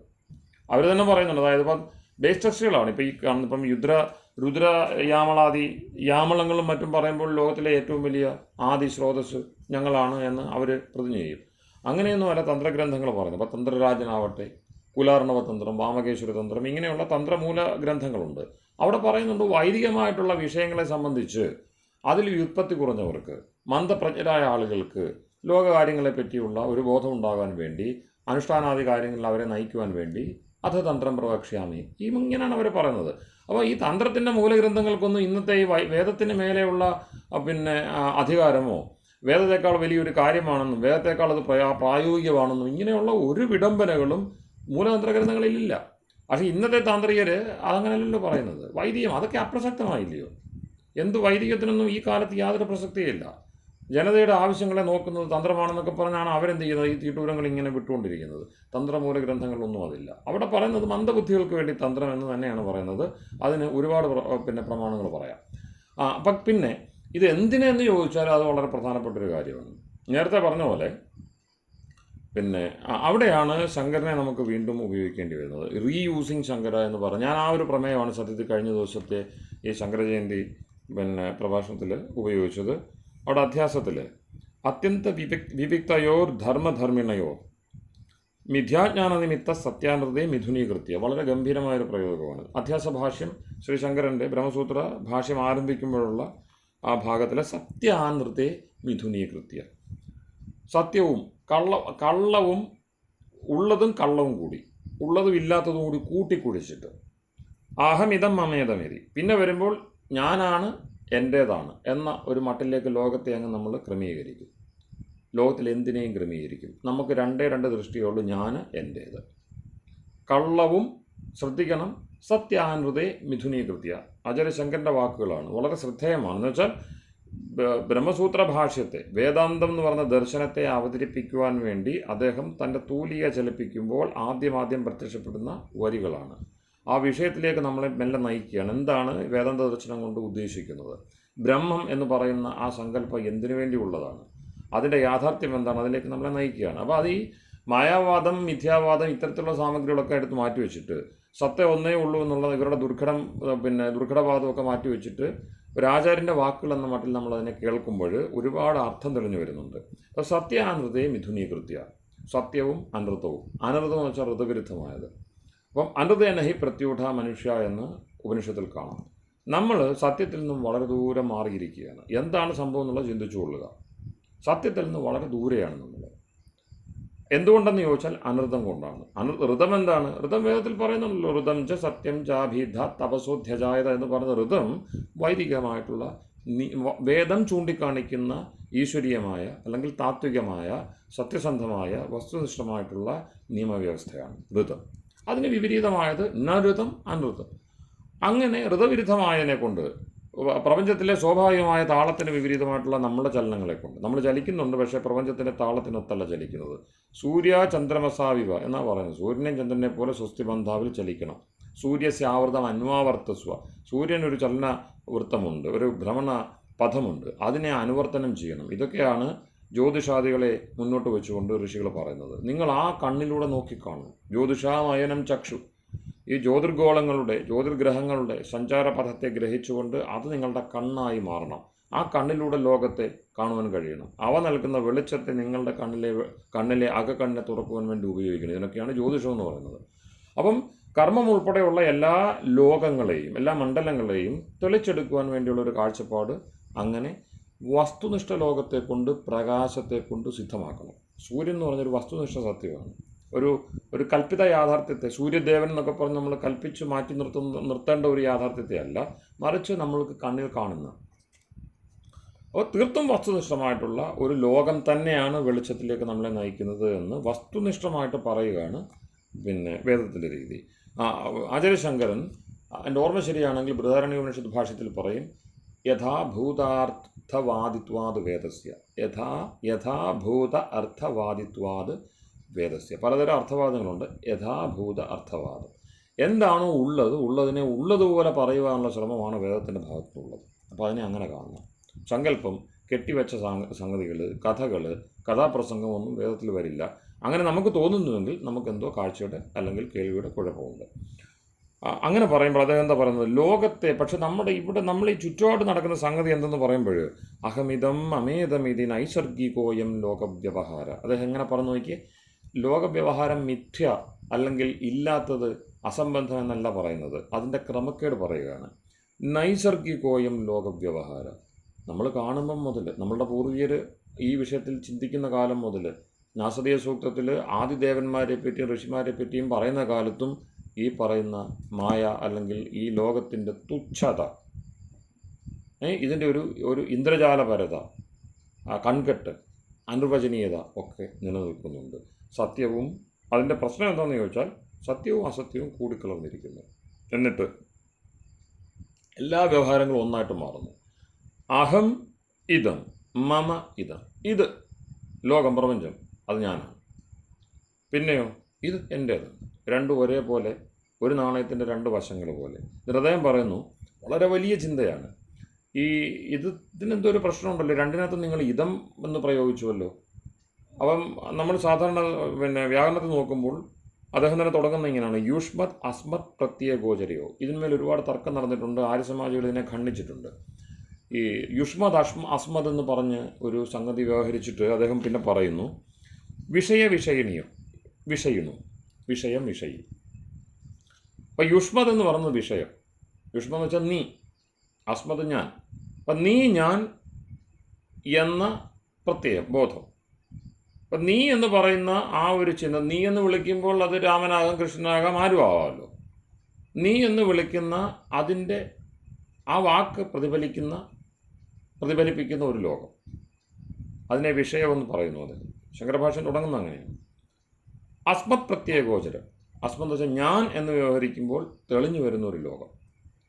ഇവ തമ്മിൽ അദ്ദേഹം പറയുന്നു വിഷയവും വിഷയവുമാണിത്. പെട്ടെന്ന് മനസ്സിലാവുന്ന നല്ലത്. തമഃപ്രകാശവത് വിരുദ്ധ സ്വഭാവയോ. എന്നിട്ട് പറയുന്നു ഇത് തമ്മിലുള്ള വിഷയം എന്താണ്, ഇരുട്ടും വെളിച്ചവും പോലെയാണ്, വിരുദ്ധമാണ്. ഇതരേതര ഭാവ അനുപപത്തവും സിദ്ധായി ഇങ്ങനെയാണ് പോകുന്നത്. അപ്പോൾ ഇത് രണ്ടും തമ്മിൽ തിരിച്ചറിയാനാവാത്ത വിധം ഒന്ന് മറ്റൊന്നിൻ്റെ ധർമ്മമായിട്ടിരിക്കുന്നു. അപ്പോൾ ഞാനത് കഴിഞ്ഞ ദിവസം വിശദീകരിച്ച സമയത്തിൻ്റെ അതിന് ഓർമ്മ വരുന്നുണ്ട്. ഇപ്പം നമ്മളിപ്പോൾ നാസ്തികൻ എന്ന് പറയുന്നുണ്ടല്ലോ, എത്തീസ്റ്റ്. ഇപ്പോൾ ഇവിടെ എത്തീസ്റ്റുകൾ കൂടുതൽ ശക്തമാണ്. ഈ കേരളത്തിൽ പലയിടത്തും എത്തീസ്റ്റുകൾ വളരെ ശക്തമായിട്ട് വരുന്നുണ്ട്. അവർ കൂടുതൽ ഫോർ ഫ്രണ്ടിലേക്ക് വരുന്നു. അവർ വലിയ ഒരു ശരിയായ യുക്തിവാദവും ന്യായവാദവും അവരുടെ പക്ഷത്താണെന്ന് അവർക്ക് എസ്റ്റാബ്ലിഷ് ചെയ്യാൻ പലയിടത്തും സാധിക്കുന്നുണ്ട്. ചെറുപ്പക്കാരേറെ അതിൽ ആകർഷകരാകുന്നുണ്ട്. അതെന്തുകൊണ്ടാണ്? രണ്ടവസ്ഥ ഉണ്ട്, ഇല്ല എന്ന അവസ്ഥ. നേരത്തെ പറഞ്ഞാൽ ഇരുട്ട് വെളിച്ചം, ഈ രണ്ടവസ്ഥ. ഇതിൽ ഇരുട്ട് വെളിച്ചമാവുകയും വെളിച്ചം ഇരുട്ടാവുകയും ചെയ്യുന്നു എന്നാണ് അദ്ദേഹം പറയുന്നത്. എങ്കിലേ ലോകവ്യവഹാരം നടക്കുകയുള്ളൂ. ഏറ്റവും വളരെ കണ്ണിങ്ങായ പ്രയോഗമാണത്. അഹമിതം മമേതം ഇത് നൈസർഗികോയം ലോകവ്യവഹാരം. ഇതിൽ ഞാൻ ഇരുട്ടിൻ്റെ പക്ഷത്താണോ വെളിച്ചത്തിൻ്റെ പക്ഷത്താണോ ഇതും എനിക്കറിയാൻ പറ്റത്തില്ല. കാരണം ഞാൻ കരുതുന്നത് ഞാനല്ല. ഞാൻ എന്താണോ അന്യമെന്ന് കരുതുന്നത് അതാവാം ഞാൻ. അപ്പോൾ നാസ്തികനെ സംബന്ധിച്ച് അവനില്ല എന്ന് പറയുന്നുണ്ട്. ഇല്ല എന്ന് എന്ന് വെച്ചാൽ വേദവും ഈശ്വരനും അത്തരം വിഷയങ്ങളൊന്നുമില്ല. കാഴ്ചയിൽ അനുഭവത്തിൽ വരാത്ത ഒന്നും നിലനിൽക്കുന്നില്ല എന്ന് വിശ്വസിക്കുന്നവനാണ് നാസ്തികൻ. പക്ഷേ ഈശ്വരനുണ്ട് എന്ന് വിശ്വസിക്കുന്നവർ, ഒരു സാക്ഷി, അന്തസാക്ഷി, മനസാക്ഷി ഉണ്ട് എന്ന് വിശ്വസിക്കുന്നവർ ജീവിക്കുന്നതിനേക്കാൾ ഒരു പക്ഷേ നല്ല രീതിയിൽ നാസ്തികൻ ജീവിക്കുന്നു. മറ്റവർ ഈശ്വരനെ ഭയന്നിട്ടായിരിക്കാം, ഇവൻ വേറെന്തെങ്കിലും നിയമങ്ങളെ വെച്ചുകൊണ്ടാവാം. അപ്പം നാസ്തികനാണ് എങ്കിൽ ഈശ്വരരഹിതമായ രീതിയിൽ ജീവിക്കേണ്ടതാണ്. ഈശ്വരനില്ല എന്ന മട്ടിൽ തനി നിഷേധ ജീവിതം നയിക്കേണ്ടതാണ്. അങ്ങനെ കാണുന്നില്ല. ഈശ്വരനുണ്ട് എന്ന് വിശ്വസിച്ചുകൊണ്ട് എല്ലാ ദിവസവും ആണയിട്ടുകൊണ്ട് ഈശ്വരനുണ്ട് എങ്കിൽ ഈശ്വരനെ സാക്ഷാത്കരിച്ച് ഈശ്വരൻ മുമ്പിലുണ്ട്, കൂടെയുണ്ട് എന്ന ബോധത്തോടുകൂടി ഒരു കാരണവശാലും ചെയ്യാത്ത കാര്യങ്ങൾ ചെയ്തു കൂട്ടുകയും ചെയ്യുന്നു. അപ്പോൾ ഇതിൽ ആരാണ് നാസ്തികൻ, ആരാണ് ആസ്തികൻ, നമുക്ക് നിർവചിക്കാൻ പറ്റാതെ വരുന്നു. അടുത്തത് സോഷ്യലിസം, ക്യാപിറ്റലിസം, ഇങ്ങനെ ഏത് വഴിയിലേക്കും നമുക്കതിനെ കൊണ്ടുപോകാം. മറ്റൊരു കാര്യം, വളരെ സജീവമായൊരു ഒരു സമസ്യയാണ് ഇന്നത്തെ രാഷ്ട്രീയത്തെ മതാത്മകമെന്നും മതചേരിയോട് ചേർന്ന് നിൽക്കുന്ന രാഷ്ട്രീയം, മതേതര രാഷ്ട്രീയം എന്നിങ്ങനെ നമ്മൾ കാണുന്നു. ഇതിൽ മതേതരത്വം പറയുന്നവർ അതിനിഗൂഢമായിട്ടും പലപ്പോഴും പരസ്യമായിട്ടും മതവാദമാണ് മുന്നോട്ട് വെക്കുന്നത്. മതാത്മകത ഏറ്റവും കൂടുതൽ, മതം, ജാതി ഇത്തരം വിഷയങ്ങളെ എപ്പോഴും മുൾമുനയാക്കി അല്ലെങ്കിൽ അവരുടെ പ്രചരണത്തിൻ്റെ ആയുധമാക്കി എപ്പോഴും ഇത് സമൂഹത്തിൻ്റെ ചിന്തയിൽ നിന്ന് ഒരിക്കലും മാറാത്ത വിധം നിരന്തരം മതം ജാതി ഇതിങ്ങനെ പറഞ്ഞുകൊണ്ടിരിക്കുന്നു. മതഭേദം, ജാതി, അദ്ദേഹം പറയുന്നത് ഗുരുദേവൻ്റെ വാക്യങ്ങളിൽ അദ്ദേഹം നിരന്തരം പ്രയോഗിക്കുന്ന 2 പദങ്ങളുണ്ട്. ജാതി ഭേദം, മതദ്വേഷം, അങ്ങനെയാണല്ലോ, ജാതി ഭേദം. അപ്പോൾ പല പല ജാതിയുണ്ട്, മതങ്ങൾക്കിടയിൽ കലഹമുണ്ട്. ഇത് നിരന്തരം എന്ത് ചെയ്തുകൊണ്ടിരിക്കുകയാണ്, ഊട്ടിയുറപ്പിച്ചുകൊണ്ടിരിക്കുകയാണ്. അപ്പോൾ ഈ സോദരത്വേന വാഴുവാൻ നമുക്ക് കഴിയത്തില്ല. അത് വളരെ പ്രധാനപ്പെട്ട ഒരു ഉപദർശനമാണ്. ഗുരുദേവൻ്റെ മഹാവാക്യങ്ങളിലെല്ലാം ഈ രഹസ്യമുണ്ട്. അദ്വൈതത്തിൻ്റെ ഈ ശങ്കര ദൃഷ്ടിയുടെ കൃത്യമായ പ്രയോഗം അദ്ദേഹം ചെയ്യുന്നുണ്ട്. കാരണം ആധുനികതയിലേക്ക് നമ്മുടെ ഇന്നിപ്പോൾ പറയുന്ന ഒരു ആധുനിക പരിപ്രേക്ഷ്യം എന്ന് പറയുന്ന സംഗതി, യുക്തിവാദവും ഇതെല്ലാം കടന്നു വരുന്നത് നമുക്ക് ഫ്രഞ്ച് നവോത്ഥാനത്തിൽ നിന്നാണെന്ന് പറയാമല്ലോ. അപ്പോൾ അവിടെ റൂസോ ഇങ്ങനെയുള്ള ആളുകൾ വരുന്നു, വോൾട്ടയർ, റൂസോ, മൊണ്ടസ്ക്യൂ ഇങ്ങനെ പറയുന്ന. അപ്പം ഇന്ന് കമ്മ്യൂണിസ്റ്റ് ഉൾപ്പെടെയുള്ളതെല്ലാം അതിൻ്റെ എല്ലാം തന്നെ പറഞ്ഞ പൂർവ്വ പീഠിക അതാണ്. അപ്പോൾ അവിടെ സ്വാതന്ത്ര്യം, സമത്വം, സാഹോദര്യം അല്ലേ, അത് അങ്ങോട്ടും ഇങ്ങോട്ടും ചിലപ്പോൾ അതിൻ്റെ ക്രമം മാറും. അപ്പോൾ ഇവിടെ സ്വാതന്ത്ര്യത്തിൻ്റെ പക്ഷത്ത് നിൽക്കുന്നവർ സ്വാതന്ത്ര്യം വേണം എന്ന് ചിന്തിക്കുന്ന ആളുകളുടെ കൂട്ടായ്മയായിട്ടാണ് ഈ മുതലാളിത്തവാദികളെ, ക്യാപിറ്റലിസ്റ്റുകളെ കാണുന്നത്. അപ്പോൾ വ്യക്തി സ്വാതന്ത്ര്യത്തെ അവർ ആഘോഷിക്കുന്നു. അപ്പോൾ വ്യക്തിക്ക് എവിടം വരെ വേണമെങ്കിലും പോകാം, വ്യക്തിയെ അങ്ങനെ പരിധി കൂച്ചുവരം കിടണ്ട, ലേസസ് ഫെയർ തുടങ്ങിയുള്ള അത്തരം സിദ്ധാന്തങ്ങളിലൂടെ അത് ക്യാപിറ്റലിസം എന്ന് പറയുന്ന സംഗതിയിലേക്ക് പോകുന്നു. അതിന് ചില ഗുണങ്ങളുണ്ട്, അതുപോലെ ദോഷമുണ്ട്. ഇപ്പുറത്ത് അതായത് 3 മൂല്യങ്ങളുണ്ട്. അതിൽ 2 മൂല്യങ്ങളെ സംബന്ധിച്ച് 2 ധ്രുവങ്ങൾ നമുക്ക് കാണാൻ കഴിയുന്നുള്ളൂ. അടുത്തത് എന്താണ്, ഞങ്ങൾക്ക് ഇത് വേണം, സമത്വമാണ് വലുത്, സ്വാതന്ത്ര്യത്തെക്കാൾ വേണം, സ്വാതന്ത്ര്യം ബലി കഴിച്ചാലും സമത്വം വേണമെന്ന് വെച്ചാൽ തുല്യത, തുല്യ വ്യവഹാരം, എല്ലാവരുടെയും സമസ്കന്ധത അത് നിലനിൽക്കണമെന്ന് വാദിക്കുന്ന സോഷ്യലിസം. വാദികൾ കൂടുതലുള്ള സോഷ്യലിസ്റ്റ് പക്ഷത്താണ്. എല്ലാവർക്കും അവനവൻ്റെ കാര്യങ്ങൾ നേരത്തെ പറയണം. അഹമിതം അമേതം എന്നുള്ളതാണ് ഈ ലോകം നിലനിൽക്കുന്നത് തന്നെ നൈസർഗികമായിട്ട്, വളരെ സഹജമായിട്ട്, ആർക്കും ഒരു അലട്ടലും തോന്നാത്ത വിധം ഏറ്റവും സ്വാഭാവികമായിട്ട് തോന്നി. ഇപ്പം തന്നെ നമ്മൾ ഈ റീൽസും അത്തരത്തിലുള്ള പ്രചരിക്കുന്ന സമയങ്ങൾ കണ്ടാൽ അറിയാം. ഈ ജ്ഞാനിസത്തെ, ഞാൻ, അഹം, മമ, ഇതിനെ പ്രൊജക്റ്റ് ചെയ്യുന്ന സാധനങ്ങൾക്കായിരിക്കും ഏറ്റവും വ്യൂവർഷിപ്പ് ഉള്ളത്. ശ്രദ്ധിച്ചാൽ അറിയാം. ചിന്തയേ വേണ്ട, ചിന്തയുടെ മണം പുരണ്ടു കഴിഞ്ഞാൽ ആളുകൾ അങ്ങോട്ട് തിരിഞ്ഞു നോക്കത്തില്ല. അപ്പോൾ ഇത് നൈസർഗികമായത് എന്ത് എന്നുള്ളത് ശങ്കരാചാര്യർ വളരെ ഗംഭീരമായിട്ട് കണ്ടെത്തുകയാണ്. അഹമിതം മമേതം ഇത് നൈസർഗികോയം ലോകവ്യവഹാര. ഇത്രയും നൈസർഗികമായ ലോകവ്യവഹാരത്തിൽ നിന്നുകൊണ്ട് നമുക്ക് വേണ്ടത് എന്താണ്? ഈ അഹവും മമയും പറഞ്ഞാൽ ഏക്കത്തില്ല. നമ്മൾ പറഞ്ഞേരെ എല്ലാവരും തുല്യരാണ്. തുല്യതയ്ക്ക് വേണ്ടി ഘോരഘോരം വാദിക്കും. എല്ലാവരും ജനിച്ച കാലം മുതലേ സോഷ്യലിസ്റ്റുകളാണ്, ആണല്ലോ. അപ്പോൾ സോഷ്യലിസം എന്ന് പറഞ്ഞ ആ മൂല്യത്തിൽ പിന്നെ എന്തിനെ വെക്കുന്നു? അതെ നമ്മുടെ പിന്നെ ഈ സോഷ്യലിസം പറഞ്ഞുകൊണ്ട് ഞാൻ പറയുകയാണ്. അതായത് അന്ന് നമ്മളൊരു ക്ലാസ്സിൽ പറയുന്നുണ്ടായിരുന്നു, history has been a story of class wars എന്ന് പറഞ്ഞില്ലേ. Yes yes yes. എന്നിട്ട് the proletariat and capitalist, the proletariat will ultimately rule the nation എന്നിട്ട് പറയുന്നത് state will wither away. Classless society, then withering away of state. It has, even during the lifespan of Karl Marx, it is 100% convinced that it's an utopia, because inequality is the order of creation. അല്ല, അതവിടുത്തെ അല്ല, അതിനകത്ത് കാവട്ടി ആലോചിച്ച് നോക്കി. നമ്മൾ തന്നെ ഇതിനകത്ത് അറിയാതെ. ഞാൻ ചോദിച്ചോട്ടെ, 1917 ബോൾഷെവിക് വന്നല്ലോ. നമ്മൾ പൊളിറ്റിക്സ് എല്ലാം നമ്മുടെ വിഷയം പറഞ്ഞു പോയതാണ്. അപ്പൊ അന്ന് Bolshevik when they came into power, നമ്മുടെ ഉടുവസ്ത്രം ഒഴിച്ച് ബാക്കി എല്ലാം ഗവൺമെന്റ് പ്രോപ്പർട്ടി ആയിരുന്നു. അതായത് ഓൾ ആർ ഈക്വൽസ്. അതിനുശേഷം 1935 ആയപ്പോഴത്തേക്കും അവിടെ വാട്ടർ സപ്ലൈ അടക്കം കുറച്ച് കാര്യങ്ങളൊക്കെ പ്രൈവറ്റ് സെക്ടറിലേക്ക് പോയി. അപ്പൊ അന്ന് വേൾഡ് കമ്മ്യൂണിസം എന്ന് പറഞ്ഞത് 1977 വന്ന അമെൻമെന്റിൽ പറഞ്ഞത് പീസ്ഫുൾ കോ എക്സിസ്റ്റൻസ് ആൻഡ് ഡിസാർമമെന്റ് എന്ന് പറഞ്ഞു. ഇത് ആ കോൺസ്റ്റിറ്റ്യൂഷനിൽ എഴുതി ചേർത്തു. During the span of 60 years എന്തുമാത്രം ട്രാൻസ്ഫോർമേഷൻ വന്നു എന്നുള്ളത്. പിന്നെ അതായത് ഈക്വാലിറ്റി ഈസ് ആൻ ഉട്ടോപ്പിയ എന്നുള്ളത് 101% കാൾ മാർക്സിന്റെ ജീവിത കാലഘട്ടത്തിൽ ബോധ്യം വന്നതാണ്. Even now that is the test of time, even now. കാരണം somebody will have to rule somewhere. For example, sir ഇപ്പൊ എവിടെയെങ്കിലും ഒരു ടൂർ പോവാന്ന് ചോദിച്ചുള്ളൂ, at least there should be 2 or 3 people to guide. And അതിന്റെ ഒരു എന്താ പറയാ, ഒരു സിറ്റുവേഷണൽ ലീഡർഷിപ്പ് എന്നൊക്കെ പറയണ പോലെ. അപ്പൊ ഇവിടെ has there ever we have witnessed a classless society? Have you observed a state, a withering away of state, a stateless society, a stateless rule? എവിടെയെങ്കിലും കാണണ്ടേ? എന്ന് മാത്രമല്ല 1984 പിന്നെ ഈ റഷ്യ സ്റ്റാലിൻ്റെ ഏറ്റവും കൂടുതലായി ഒതുക്കാവുന്ന ആളുകളെല്ലാം ഒതുക്കി, കൊല്ലാവുന്നവരെല്ലാം കൊന്നു, കൊല്ലേണ്ടവരെല്ലാം കൊന്നു, നിശബ്ദമാക്കാൻ കഴിയുന്നവരൊക്കെ നിശബ്ദമാക്കി, പണം കൊടുത്ത് വാങ്ങാവുന്നവരെല്ലാം ചെയ്തിട്ട് അങ്ങനെ ഒരു പ്രത്യേകതരം സോഷ്യലിസം സ്ഥാപിച്ചിട്ട് പുറത്തുനിന്നുള്ള ആളുകളെ അവിടെ കൊണ്ടുവരുന്നു. അവരെ കൊണ്ട് ഈ വാഴ്ത്തിപ്പാടൽ സ്തുതിഗീതങ്ങൾ പിന്നെ ഇറക്കാൻ തുടങ്ങി, അതായത് പുറത്തിറക്കാൻ തുടങ്ങി. അപ്പോൾ അങ്ങനെയാണ് ജോർജ് ഓർവെൽ എന്ന് പറഞ്ഞ മഹാനായ എഴുത്തുകാരന് അദ്ദേഹം അവിടെ എത്തുന്നത്.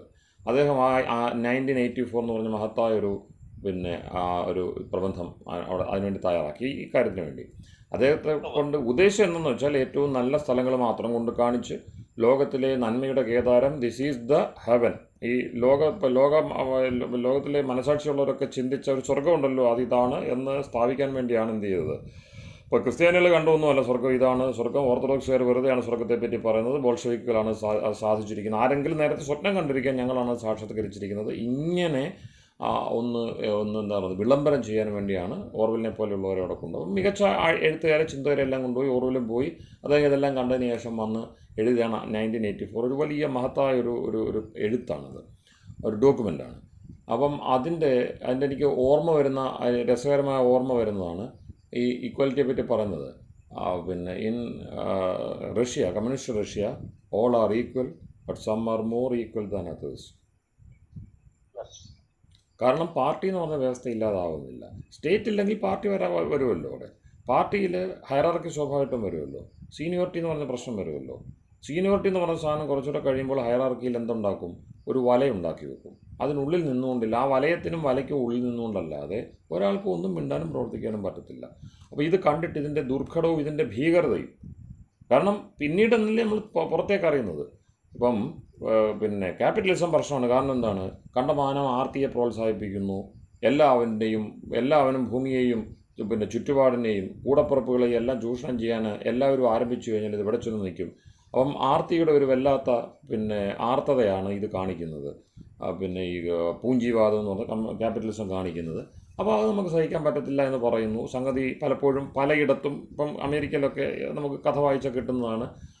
ഇതിനെതിരെ പറയുന്ന സംഗതികൾ, പിന്നെ പൂഴ്ത്തിവെപ്പ്, കരിഞ്ചന്ത, പിന്നെന്താണ് പറയുന്നത്, ഉത്പാദനം അവർ കുറച്ച് പേരുടെ കയ്യിലാവുന്നു, അവർക്ക് ലാഭം കിട്ടിയില്ലെങ്കിൽ അവർ ഒന്നില്ലെങ്കിൽ അത് കടലിലൊഴുകി കളയുന്നു, അല്ലെങ്കിൽ കത്തിച്ച് കളയുന്നു. അപ്പോൾ അങ്ങനെ ഗോതമ്പൊക്കെ അങ്ങനെ ഒരുപാടുണ്ടായിട്ട് ഒരു പ്രത്യേക കാലത്ത് അങ്ങനെ കണ്ടമാനം നശിപ്പിച്ചു കളയും. അപ്പം അങ്ങനെ അന്നം ഉൾപ്പെടെയുള്ള ഒരുപാട് വസ്തുക്കൾ കത്തിച്ചും അല്ലാതെയും ഉപഭോഗിച്ചും നശിപ്പിച്ചു കളയുന്ന ഒരു സിസ്റ്റമാണ്. ഉത്തരവാദിത്വമില്ലായ്മയാണ് അതിൻ്റെ മുഖലക്ഷണം എന്നൊക്കെ നമ്മൾ മുതലെടുത്തെ പറ്റി പറയും.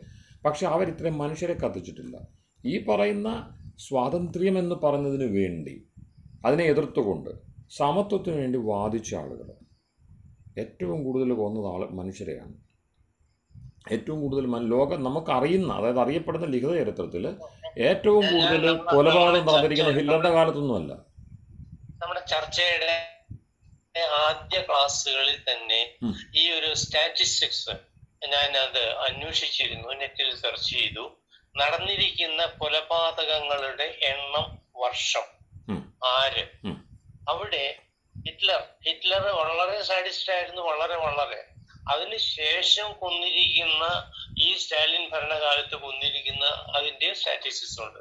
ഇതിപ്പോ എല്ലാം പബ്ലിക് ഡൊമൈനിലുണ്ടല്ലോ. അപ്പൊ അങ്ങനെ വരുമ്പോഴത്തേക്കും, അതായത് bloodshed in the name of religion, in the name of politics, also in the name of simple logic വന്ന human selfishness. അതിനെ നിറം പിടിപ്പിക്കാൻ എന്തെങ്കിലുമൊക്കെ പറയാമെന്ന് മാത്രമല്ലേ അത്രേ ഉള്ളൂ. അല്ല, അപ്പോൾ പറഞ്ഞു വരുന്ന വിഷയം എന്താണ്? വിഷയം വന്നത്, ഞാൻ മുന്നോട്ട് വെക്കുന്നൊരു പ്രശ്നം, ഇപ്പോൾ രണ്ട് ചേരി വന്നല്ലോ. അപ്പോൾ ഇടത് വലത്, ഇതിനകത്ത് ശങ്കരൻ്റെ ദൃഷ്ടിയിൽ നോക്കുമ്പോഴാണ് ഇതിൻ്റെ ഭീകരത മനസ്സിലാവുന്നത്, ഇത് ചിത്രം വ്യക്തമാകുന്നത്. ഇടതെന്നും വലതെന്നും പറഞ്ഞൊരു സാധനം ഇല്ല. വ്യവഹാരത്തിലേക്ക് നമ്മൾ പറയുകയാണ്, ശരീരമല്ലേ ഉള്ളൂ, ശരീരമേ ഉള്ളൂ. വർക്ക് ചെയ്യുന്ന ഒരു ശരീരമാണ് നമ്മളുടെ മുമ്പിലുള്ളത്. അതിന് നമ്മൾ ഇടതും വലതും വ്യവഹാരത്തിന് വേണ്ടി, സൗകര്യത്തിന് വേണ്ടി വെക്കുകയാണ്. അല്ലേ? അത്രയല്ലേ ഉള്ളൂ, അത്രയേ ഉള്ളൂ. ഈ ലോകദർശനം എന്ന് പറഞ്ഞ ഒരു മുന്നോട്ട് വെക്കുന്ന സംഗതി. നമുക്കെന്തു വേണം? സ്വാതന്ത്ര്യവും വേണം, സമത്വവും വേണം, ഒപ്പം സാഹോദര്യവും വേണം. സാഹോദര്യത്തിന് വേണ്ടി ഗുരുദേവൻ പറഞ്ഞ ആ വാക്യം ഒന്നുകൂടെ ഇന്നെടുത്ത് പരിശോധിച്ച്, മാതൃകാസ്ഥാനമാണ് ഇത് എന്ന് പിന്നെ ആലുവ അദ്വൈതാശ്രമത്തിൻ്റെ ഭിത്തിയിൽ അദ്ദേഹം എഴുതാൻ വേണ്ടി കൽപ്പിച്ച വാക്യം, പിന്നെ ജാതി ഭേദം മതദ്വേഷം ഏതുമില്ലാതെ, അല്ലേ? ഏതുമില്ലാതെ. അപ്പോൾ അവിടെ ആ രണ്ടും വളരെ കൃത്യമാക്കണം. ജാതി ഭേദമാണ്, ജാതി ദ്വേഷമല്ല, ജാതി ഭേദമാണ്. പക്ഷെ മതദ്വേഷമാണ്. കാരണം ഇത് രണ്ടും കൽപ്പിക്കുന്നതാണ്. ജാതിയിൽ ഭേദമില്ല, ഒരു ജാതിയോട് മനുഷ്യനാണ്. മതത്തിൻ്റെ ദ്വേഷം അതും കൽപ്പിക്കുന്നതാണ്. കാരണം അദ്ദേഹം ഉപദർശനം ചെയ്തതനുസരിച്ച് കാമ്പിൽ വ്യത്യാസമൊന്നുമില്ല, പല മതസാരവുമേകം. നല്ല വശവും ഉണ്ട്, ചീത്ത വശവുമുണ്ട്. കാരണം എന്താണ്? ഇതാണ് വിഷയം. സത്യാനൃതയെ മിഥുനീകൃത്യ. ഈ ലോകത്തിൻ്റെ ഭാഗമാണ് മതം, ഈ ലോകത്തിൻ്റെ ഭാഗമല്ലാതെ നേരിട്ട് ഈശ്വരൻ നമ്മളെ ഉപദേശിച്ചുകൊണ്ടിരിക്കുന്നില്ലല്ലോ. ഋഷിക്ക് കിട്ടിയിരിക്കാം, ഈ പറയുന്ന പ്രവാചകർക്ക് ആർക്കെങ്കിലും കിട്ടിയിരിക്കാൻ നമ്മൾ നിഷേധിക്കുന്നില്ല. Okay, take it be granted. പക്ഷേ ഇപ്പോൾ നമ്മുടെ മുമ്പിൽ ഇല്ലല്ലോ അത്. അല്ല, പക്ഷെ ഇപ്പൊ മതങ്ങളും ധാർമ്മികതയും ആത്മീയതയുമായിട്ട് ഒരു ബന്ധമില്ലല്ലോ ഇപ്പോൾ. അല്ല, ഇല്ലെന്ന് ഞാൻ ഇവിടെ ഗുരുദേവൻ്റെ ആ കാഴ്ചപ്പാട് പ്രായോഗികമായതുകൊണ്ട് ഞാൻ അതിനോട് ചേർന്ന് നിൽക്കുകയാണ്. കാരണം ഇപ്പം ഭാരതീയതയുടെ വ്യാഖ്യാതാക്കളും പ്രയോക്താക്കളും പലപ്പോഴും മതവും ധർമ്മവും രണ്ടാക്കാൻ വേണ്ടി ശ്രമിക്കാറുണ്ട്. ഹിന്ദിയിൽ മതത്തിന് പിന്നെ പന്ത് അല്ലെ ധർമ്മ എന്ന് തന്നെയാണ് പറയുന്നത്. റിലിജിയൻ എന്നതിൻ്റെ പ്രയോഗത്തെ നമ്മൾ ആഴത്തിൽ ചിന്തിക്കുമ്പോൾ അത് കേവലം ഈ പറയുന്ന ധർമ്മവിരുദ്ധമായ ഒരു ആശയത്തെ അല്ല പ്രദാനം ചെയ്യുന്നത്. അപ്പം അതിനെ ഒരു രണ്ട് ചേരിൽ, ഈ പറഞ്ഞ പോലെ നിർവചനത്തിൻ്റെ പ്രശ്നമാണ്. ധർമാധർമ്മങ്ങളെ അങ്ങോട്ടും ഇങ്ങോട്ടും കൂട്ടിക്കുഴയ്ക്കുന്നു. ധർമ്മിയേത് ധർമ്മമേത് എന്ന ചിന്തയില്ലാതെ ഞാൻ അതിലേക്കാണ് കൊണ്ടുവരുന്നത്. കാരണം ആദിശങ്കരൻ്റെ ഈ വിഷയത്തിലെ ദർശനം മനസ്സിലാക്കേണ്ടത് അത്യാവശ്യമാണ്. കാരണം ഈശാവാസ്യോപനിഷത്ത് ഭാഷ്യത്തെ ആധാരമാക്കിക്കൊണ്ട് നമുക്ക് ആ വിഷയം ചിന്തിക്കുന്നുണ്ട്, ജ്ഞാനത്രയത്തെ സംബന്ധിച്ച്. അപ്പോൾ അവിടെ ലോകത്തിൻ്റെ ഏത് വ്യവഹാരവും സത്യവും കള്ളവും കൂടിക്കലർന്നേ ഉള്ളൂ എന്ന് പറയുന്നിടത്താണ് അദ്ദേഹത്തിൻ്റെ പിന്നെ സംഭാവന, അദ്ദേഹത്തിൻ്റെ ചിന്തയുടെ സംഭാവന. ലോകത്ത് നിങ്ങൾക്കല്ല ഒരു സാധനം കാണാൻ കഴിയത്തില്ല. ഇടതെന്ന് പറഞ്ഞതിനകത്ത് വലതുണ്ടാവും, വലതെന്ന് പറഞ്ഞതിനകത്ത് ഇടതുണ്ടാവും. സോഷ്യലിസം എന്ന് പറഞ്ഞിടത്ത് എന്നിട്ട് സോഷ്യലിസ്റ്റ് എന്താ ചെയ്യുന്നത്? സോഷ്യലിസ്റ്റ് സ്വാതന്ത്ര്യത്തിന് വേണ്ടി വാദിക്കുന്നു. സമത്വത്തിന് വേണ്ടി വാദിച്ചു തുടങ്ങിയ സോഷ്യലിസ്റ്റ് അവസാനം സ്വാതന്ത്ര്യത്തിൻ്റെ വക്താവായിട്ട് സ്വാതന്ത്ര്യത്തിന് വേണ്ടി ബഹളം വെക്കുന്നു, സ്വാതന്ത്ര്യത്തിന് വേണ്ടി സമരം ചെയ്യുന്നു. സ്വാതന്ത്ര്യത്തിന് വേണ്ടി വാദിച്ചു തുടങ്ങിയ ക്യാപിറ്റലിസ്റ്റ് അല്ല ആചാര്യജി, സ്വാതന്ത്ര്യം എന്ന് പറയുന്നത് freedom or free will of a handful of people. Somebody will definitely in the top. അല്ല അതല്ലേ Call it any, അതാണ് അതെവിടെ call it, അത് ക്യാപിറ്റലിസത്തിലാണത്. അല്ല പക്ഷെ നടക്കുന്ന എവിടെയാണ്? നമ്മളിപ്പോൾ ഈ അല്ല my God. അധികാരത്തിന്റെ ആ ഭീകരത, ഏറ്റവും കൂടുതൽ കൊലപാതക ശ്രമങ്ങൾ, പിന്നെ അതുപോലെ തന്നെ ഈ അഭിപ്രായ സ്വാതന്ത്ര്യത്തെ പിന്നെ മാധ്യമാദികളിലൂടെ അടിച്ച് അമർത്തി നശിപ്പിച്ചു കളഞ്ഞത് എവിടെ? ഏറ്റവും കൂടുതൽ സമ്മർദ്ദത്തിൽ മനുഷ്യൻ കഴിഞ്ഞത് എവിടെ? അവിടാണ് വിഷയം. സോഷ്യലിസ്റ്റ് ഭരണതന്ത്രങ്ങളിലാണ് അത് നിലനിന്നത്. അത് നമ്മുടെ വിഷയം. ഞാനിതിനെ ആക്രമിക്കുകയല്ല, ഇതിനെ ഏതിനെങ്കിലും ഒരു ചേരിയെ കാണുകയല്ല ചെയ്യുന്നത്. ക്യാപിറ്റലിസവും പ്രശ്നമുണ്ട്, സോഷ്യലിസവും പ്രശ്നമുണ്ട്. കാരണം എന്താണ്? രണ്ടും ഈ ശരീരത്തെ ഇടം വലമൊന്ന് മുറിക്കുന്ന പരിപാടിയാണ്, അല്ലേ? സ്വാതന്ത്ര്യത്തിൻ്റെ പക്ഷവും വേണം, പിന്നെ സമത്വത്തിൻ്റെ പക്ഷവും വേണം. പക്ഷെ അതിൽ ഏതിൽ ആധാരിതമാകണം? സാഹോദര്യത്തിൽ. അവിടെയാണ് വിഷയം. ഋഷികൾ അവിടെയാണ് അവരുടെ ഊന്നൽ കൊടുത്തിരിക്കുന്നത്. സാഹോദര്യം എങ്ങനെ വരുള്ളൂ? സാഹോദര്യം ഇല്ല എങ്കിൽ ഈ സ്വാതന്ത്ര്യവും സമത്വവും അപ്രസക്തമാണെന്ന്. കാരണം അത് വൺ സൈഡഡ് ആയിട്ട് മാറും. അപ്പോൾ സാഹോദര്യം എങ്ങനെ വരുള്ളൂ? സാഹോദര്യം എന്ന് പറഞ്ഞതിനകത്തൊരു നനവുണ്ട്, അല്ലേ? ഒരു ആർദ്രതയുണ്ട്. അത് കേവലം ആശയതലത്തിലല്ല നിൽക്കുന്നത്. അത് അവിടെ അപ്പം ആശയതലവും പിന്നെ വികാരങ്ങളുടെ സമാവേശമുള്ളിടത്തെ നമുക്ക് ആ വിഷയങ്ങളെപ്പറ്റി ചിന്തിക്കാനാവുകയുള്ളൂ. അവിടെ ആത്മാവിൻ്റെ ഏകത, ഈശ്വരനോടുള്ള ആശ്രിതത്വം, ഈശ്വരൻ നമ്മളുടെ പൊതു പിതാവായിട്ടല്ലേ മാതാവായിട്ട് നിലകൊള്ളുന്നത്, ഇതെല്ലാം പ്രസക്തമായിട്ട് വരികയാണ്. അപ്പം ഈശ്വരൻ എന്ന് പറയുന്ന ഒരു മഹാവ്യവസ്ഥാപകൻ്റെ കീഴിൽ അടിമകളല്ലാതെ സ്വതന്ത്രരും തുല്യരും സഹോദരരുമായി വ്യവഹരിക്കുന്ന ആളുകളാണ് എന്നു പറയുവാൻ ആധ്യാത്മിക ദർശനത്തിനേ കഴിയുള്ളൂ. അതാണ് ഫ്രഞ്ച് വിപ്ലവത്തെ കണ്ടത്. കാരണം ഫ്രഞ്ച് വിപ്ലവത്തിലെ ആളുകൾ മുഴുവൻ ആധ്യാത്മിക ജീവികളായിരുന്നു. അവരാരും ഈ പറയുന്ന ഭൗതികവാദികളായിരുന്നില്ല. റൂസോ, വോൾട്ടയർ തുടങ്ങിയുള്ളവർ ഒന്നാം തരം വൈദിക ചിന്തകരായിരുന്നു. അത് നമ്മൾ അത്ഭുതപ്പെടുത്തുന്നത്. അതുകൊണ്ട് തന്നെ അവർ കണ്ടെത്തിയ സമൂഹത്തിൻ്റെ പ്രശ്നങ്ങൾ അനലൈസ് ചെയ്തു. മതാത്മകമായിട്ടുള്ള നേരത്തെ പറഞ്ഞ നുകങ്ങളുണ്ടല്ലോ, ആ നുകങ്ങളെ കൃത്യമായിട്ട് അഴിച്ചു കഴിഞ്ഞപ്പോൾ അവർ കണ്ട സനാതന ദർശനമാണ് ഈ പിന്നെ സമത്വവും സ്വാതന്ത്ര്യവും സാഹോദര്യം എന്ന് പറയുന്നത്.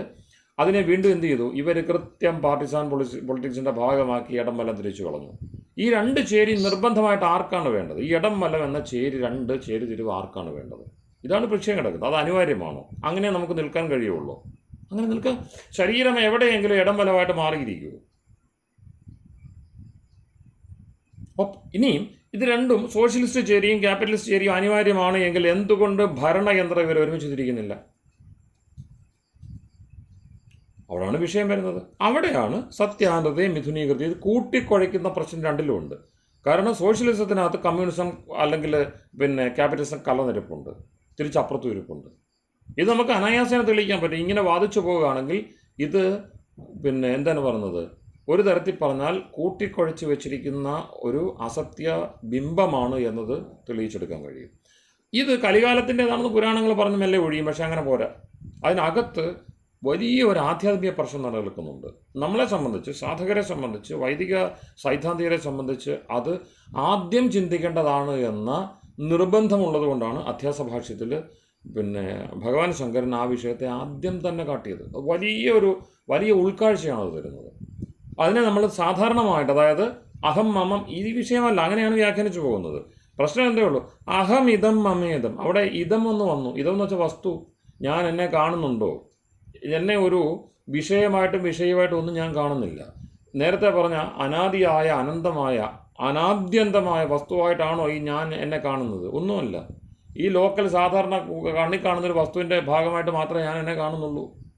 അങ്ങനെയുള്ള ലോകവ്യവഹാരത്തിൽ നിന്നാണ് വൈരുദ്ധ്യങ്ങൾ മുഴുവനും ഉണ്ടാകുന്നത്, വിരോധങ്ങൾ, സംഘർഷങ്ങൾ മുഴുവനും ഉണ്ടാകുന്നത്. ഈ സാധനത്തെയാണ് മറികടക്കാൻ വേണ്ടി ബ്രഹ്മതത്വത്തിലേക്ക് നയിക്കേണ്ടത്. ആധ്യാത്മികത പ്രവർത്തിക്കുന്ന, അല്ലെങ്കിൽ വൈദികധർമ്മം പ്രവർത്തിക്കുന്ന മേഖല അതാണ്. അവിടെ വളരെ കൃത്യമായൊരു കാപട്യമാണ് നമ്മൾ ആസ്തികത നാസ്തികത, അത് മറ്റൊരു കാപട്യമാണ്. ആസ്തികത നാസ്തികത എന്ന് പറയുന്നത് മറ്റൊരു കാപട്യമാണ്. വേണ്ട, ആണിനെ പെണ്ണിനെ ഒന്ന് ലക്ഷണം പറഞ്ഞ്, ഇതാണ് പെണ്ണ് എന്നൊന്ന് കൃത്യമായിട്ട് ലക്ഷണം പറഞ്ഞ്, അവിടെയും ഇത് തകർന്നു പോകും. കാരണം വൈരുദ്ധ്യമാണ്. ആണ് പെണ്ണായിട്ടും പെണ്ണാണായിട്ടും പ്രവർത്തിക്കുകയാണ്. ആണെന്ന് പറഞ്ഞ് നമ്മൾ കൃത്യമായിട്ട് പോകുമ്പോൾ അവിടെ പെണ്ണിനെ കാണാൻ കഴിയും. പെണ്ണെന്ന് പറഞ്ഞ് അന്വേഷിച്ച് പോകുമ്പോൾ അവിടെ ആണിനെ കാണാൻ കഴിയും. ഞാൻ പറഞ്ഞ ലിംഗം ഉൾപ്പെടെയുള്ള അതിൻ്റെ പ്രവൃത്തികളുടെ എല്ലാം കാര്യങ്ങളാണ്. അവിടെ ജ്യോതിഷം വളരെ കൃത്യമായിട്ട് നമ്മളെ നയിക്കുന്നുണ്ട്. നേരത്തെ പറഞ്ഞ പോലെ ജ്യോതിഷത്തിലേക്ക് തന്ത്രത്തിലേക്ക് ആളുകൾ പോകുന്നതിന് കാരണം വെച്ചാൽ ഇത്തരം വിഷയങ്ങളുടെ ഒരു പ്രവാഹ സ്വഭാവം ഉൾക്കൊണ്ടുകൊണ്ട് പ്രവർത്തിക്കുന്നുണ്ടാവാം അവയുടെ പരമ്പര. അപ്പം നക്ഷത്രങ്ങളെ തിരിക്കുന്നിടത്ത്, ആൺ പെൺ സ്വത്വത്തെ തിരിക്കുന്നിടത്ത്, പിന്നെ ഒക്കെ ഈ പൊരുത്തം, നക്ഷത്രാദി പൊരുത്തം, ഈ വിഷയങ്ങളിലൊക്കെ അവരിത്തരം കാര്യങ്ങളാണ് ചർച്ച ചെയ്യുന്നത്. അതിനൊരു വൈദികമായ അടിത്തറയുണ്ട്.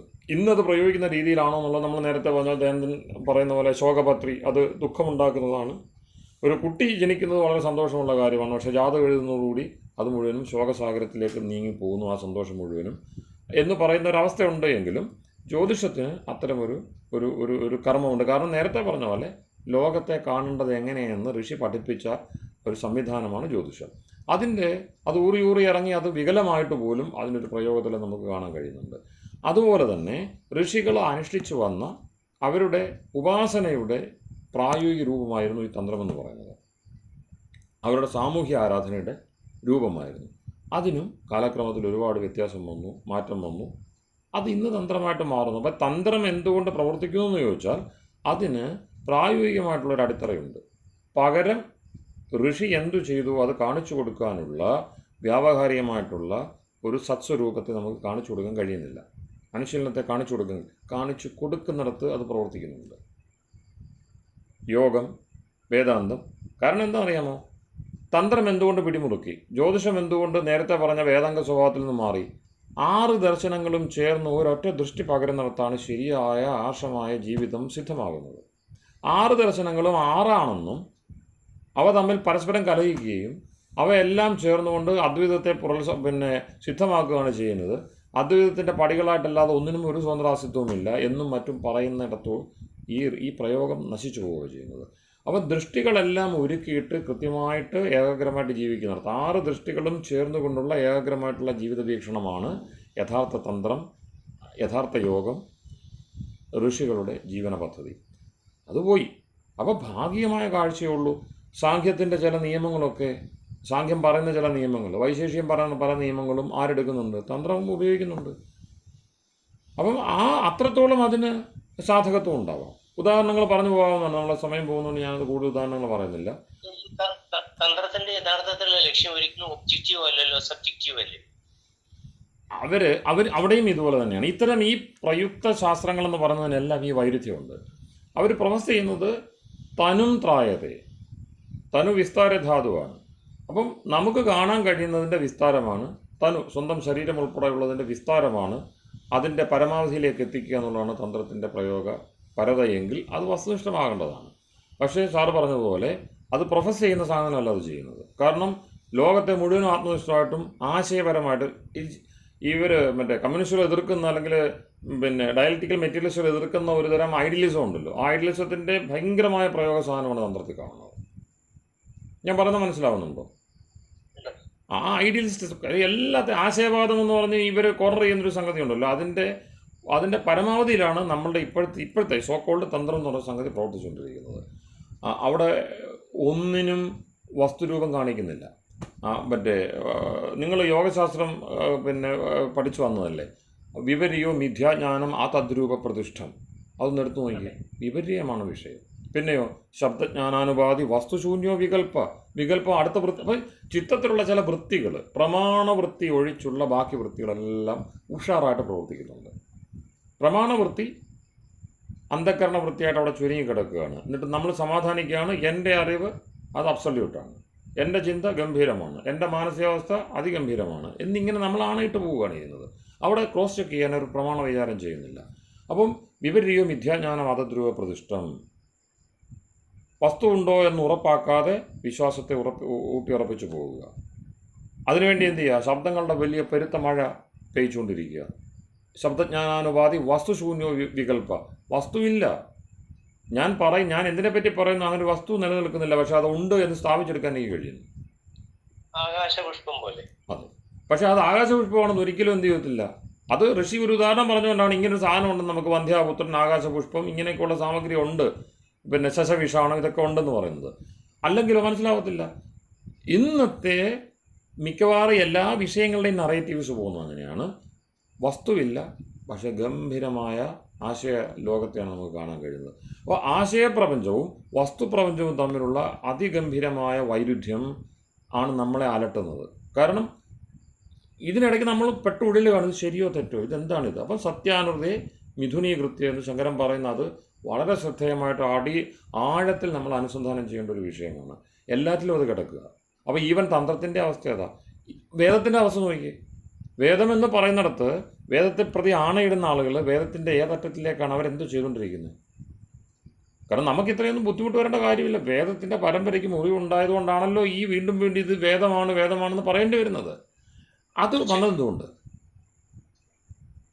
അപ്പം സത്യം കൈ കിട്ടിയിട്ടും നമുക്കത് വേണ്ട. അസത്യമാണ് എന്നറിഞ്ഞിട്ടും നമുക്കത് ഒഴിവാക്കാൻ പറ്റത്തില്ല. മറ്റേ മഹാഭാരതത്തിൻ്റെ അഭിസന്ധിയിൽ ദുര്യോധനൻ്റെ പിതാവും ഒക്കെ പങ്കുവെക്കുന്ന ഒരു ചിന്തയുണ്ടല്ലോ, ധർമ്മം എന്താണെന്ന് ഞങ്ങളോട് ആരും പറയണ്ട, ഞങ്ങൾക്ക് നന്നായിട്ട് അറിയാം. ഈ അർജുനന് പിന്നെ യുദ്ധം കൊടുമ്പിരിക്കൊണ്ടിരിക്കുമ്പോൾ ശിഷ്യനായിട്ട് പ്രപന്നനായിട്ട് ഈശ്വരനോട് ചോദിക്കുന്നു, ശ്രീകൃഷ്ണനോട് ചോദിക്കുന്നു, പ്രാർത്ഥിക്കുന്നു. അപ്പോൾ ഈശ്വരൻ്റെ ഉപദേശം, ഈശ്വരൻ എന്താണ് ഉപദേശം കൊടുക്കുന്നത്, യോഗിവര്യനായിട്ടുള്ള ശ്രീകൃഷ്ണൻ പങ്കുവെക്കുന്നു. ഇത്തരത്തിലുള്ള ഒരു ധർമ്മ സംശയവും ധൃതരാഷ്ട്രർക്കോ ദുര്യോധനോ ഇല്ല. ജാനാമി ധർമ്മം നജമേ പ്രവൃത്തി. എനിക്ക് നന്നായിട്ടറിയാം ധർമ്മം എന്തെന്ന്, പക്ഷേ ഞാൻ എന്ത് പ്രവർത്തിക്കില്ല. അധർമ്മം എന്താണെന്നും അറിയാം, അതിലെനിക്ക് അതിനകത്ത് ഞാൻ നിവർത്തിക്കുന്നുമില്ല. ഈ ഒരു അവസ്ഥയുണ്ടല്ലോ, ഇത് ചെറിയ അവസ്ഥയല്ല. ഇത് നമ്മളെയൊക്കെ ബാധിച്ചിരിക്കുന്നത്. കാരണം നമ്മളെ പറ്റി സൂക്ഷ്മമായിട്ട് ചിന്തിക്കുമ്പോൾ നമ്മളിലെല്ലാം ഈ പ്രശ്നം കടന്നു കൂടിയിട്ടുണ്ട്. അപ്പോൾ അതുകൊണ്ടാണ് നൈസർഗികോയം ലോകവ്യവഹാര, ഇത് വളരെ സ്വാഭാവികമായിട്ടിരിക്കുക. നമുക്ക് ആർക്കും ഇതിനകത്തൊരു പ്രശ്നം തോന്നുന്നില്ല. നമ്മൾ പ്രതിനിധീകരിക്കുന്ന അല്ലെങ്കിൽ നമ്മളിന്ന് ഉയർന്നു വരുന്ന ചിന്തകളുടെ അവസ്ഥ ഏതാണ്, സാമൂഹിക ഘടനകളുടെ അവസ്ഥ ഏതാണ്, അതുകൊണ്ട് തന്നെ സാമൂഹിക ദർശനങ്ങളുടെ അവസ്ഥ തന്നെയാണ്. അപ്പോൾ വൈരുദ്ധ്യം ഇതിനെ അത്യാവശ്യം എനിക്ക് തോന്നുന്നു മാർക്സിനെ പോലെയുള്ളവർ അല്ലെങ്കിൽ ഹെഗലിനെ പോലെയുള്ളവർ ഈ വിഷയം കാണാനൊന്നും പോയിട്ടില്ല. അതുകൊണ്ടാണ് അവർ ആ ഡയലക്റ്റിക്സ് എന്ന് പറഞ്ഞൊരു സംഗതി അവതരിപ്പിച്ച വൈരുദ്ധ്യാത്മകത. നമ്മൾ കളിയാക്കാറുണ്ടല്ലോ, ഈ വൈരുദ്ധ്യാത്മകത ഉണ്ട്. ഐൻസ്റ്റൈൻ അതിനെ റിലേറ്റിവിറ്റി കൊണ്ട് ആപേക്ഷികത എന്ന നിലയിൽ അതിനെ പരിഗണിക്കുന്നുണ്ട്. പക്ഷേ ഇത് അധ്യാസമാണ് എന്നിടത്താണ് ശങ്കരാചാര്യർ പരമ്പരയുടെ മൊത്തം ചിന്തയെ അദ്ദേഹം അധ്യാസം എന്ന നിലയിൽ, അധ്യാരോപം എന്ന നിലയിലാണ് അവതരിപ്പിക്കുന്നത്.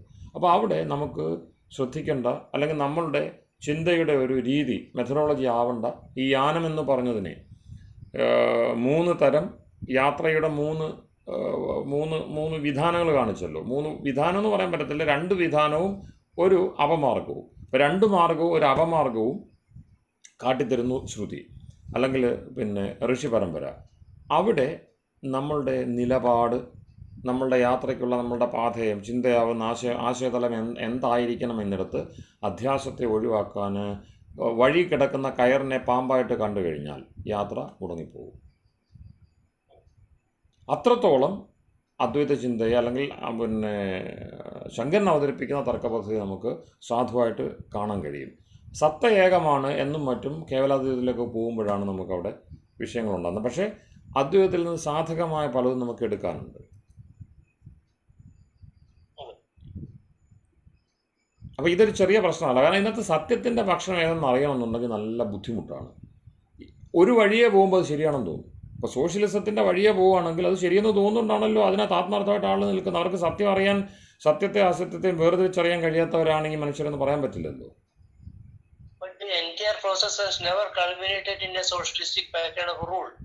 വന്നിട്ടില്ല. മിക്സഡേ വന്നിട്ടുള്ളൂ, എവിടെയും മിക്സഡേ വന്നിട്ടുള്ളൂ. അതുകൊണ്ടാണ് ഞാൻ നേരത്തെ പറഞ്ഞത്, ഇപ്പം അമേരിക്ക ആവട്ടെ ചൈന ആകട്ടെ, അവർ വിജയിക്കുന്നിടത്ത് അവർ രണ്ടും പ്രയോഗിക്കുന്നത്. അതായത് ഇപ്പം ഇടം വലം തിരിഞ്ഞല്ലാതെ പ്രകൃതിയിൽ ഇടം വലം ചേർന്നല്ല അതൊരു വഴിയില്ല.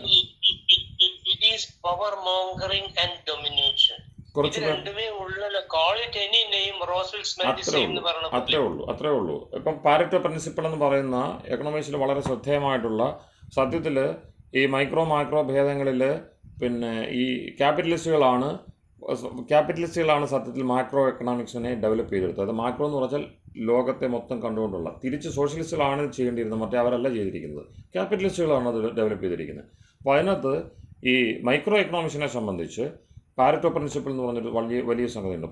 മൈക്രോ എക്കണോമിക്സ് എന്ന് വെച്ചാൽ ഓരോ വ്യക്തിയുടെയും നമ്മളിപ്പോൾ GDP യും മറ്റും കൈകാര്യം ചെയ്യുന്നത് പ്രതി ശീർഷം ഓരോ വ്യക്തിയും എന്ത് അധ്വാനം ചെയ്യുന്നു, ഓരോ വ്യക്തിയും എന്ത് കോൺട്രിബ്യൂട്ട് ചെയ്യുന്നു, അല്ലേ?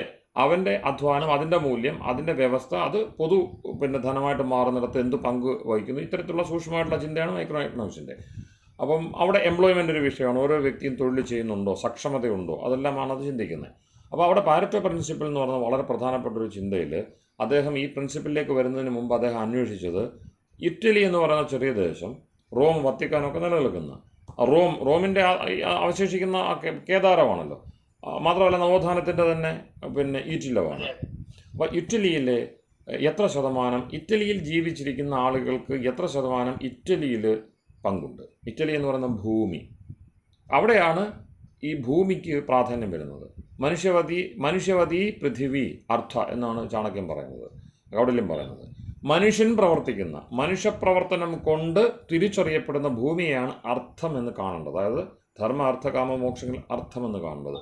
മനുഷ്യൻ്റെ ഇടപെടൽ നിരന്തരമായിട്ട് നടക്കുന്ന, മനുഷ്യനെ ഒഴിവാക്കുന്ന, മനുഷ്യൻ മാടായിട്ട് പ്രവർത്തിക്കുന്ന ഇടത്തെ അല്ല, മനുഷ്യനെ മാടാക്കുന്ന, അടിമയാക്കുന്ന ഇടത്തിൻ്റെ ആ ഭൂമിയെ പറ്റിയല്ല സംസാരിക്കുന്നത്.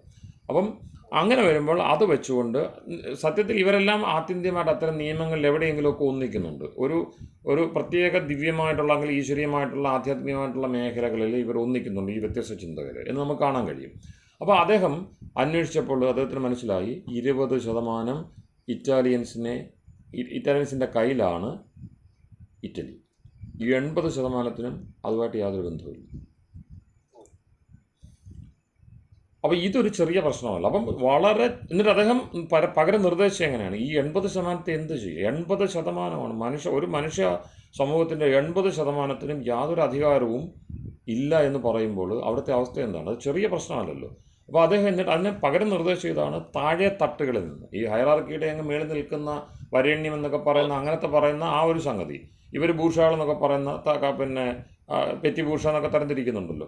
അപ്പം ആ തലങ്ങളിൽ നിൽക്കുന്ന ആളുകളെ മാറ്റാൻ വേണ്ടി താഴെ തട്ടിൽ നിന്ന് ആളുകളെ ഉയർത്തിക്കൊണ്ടുവരിക, ഇതാണ് പരിഹാരമായിട്ട് പറയുന്നത്. കാരണം മനുഷ്യൻ്റെ പ്രവർത്തനം വർദ്ധിക്കുക, ജീവിച്ചിരിക്കുന്ന മനുഷ്യരൊക്കെയും ഒരു പ്രത്യേക രീതിയിൽ ഉന്നതിയിലേക്ക് വരിക, അല്ലാതെ പറ്റില്ല. അത് ആധ്യാത്മികതയിലും അത് തന്നെയാണ്. അപ്പം ഓരോ വ്യക്തിയുടെയും ഉന്നതിക്ക് വേണ്ടിയാണ് ആധ്യാത്മികത നിലനിൽക്കുന്നത്.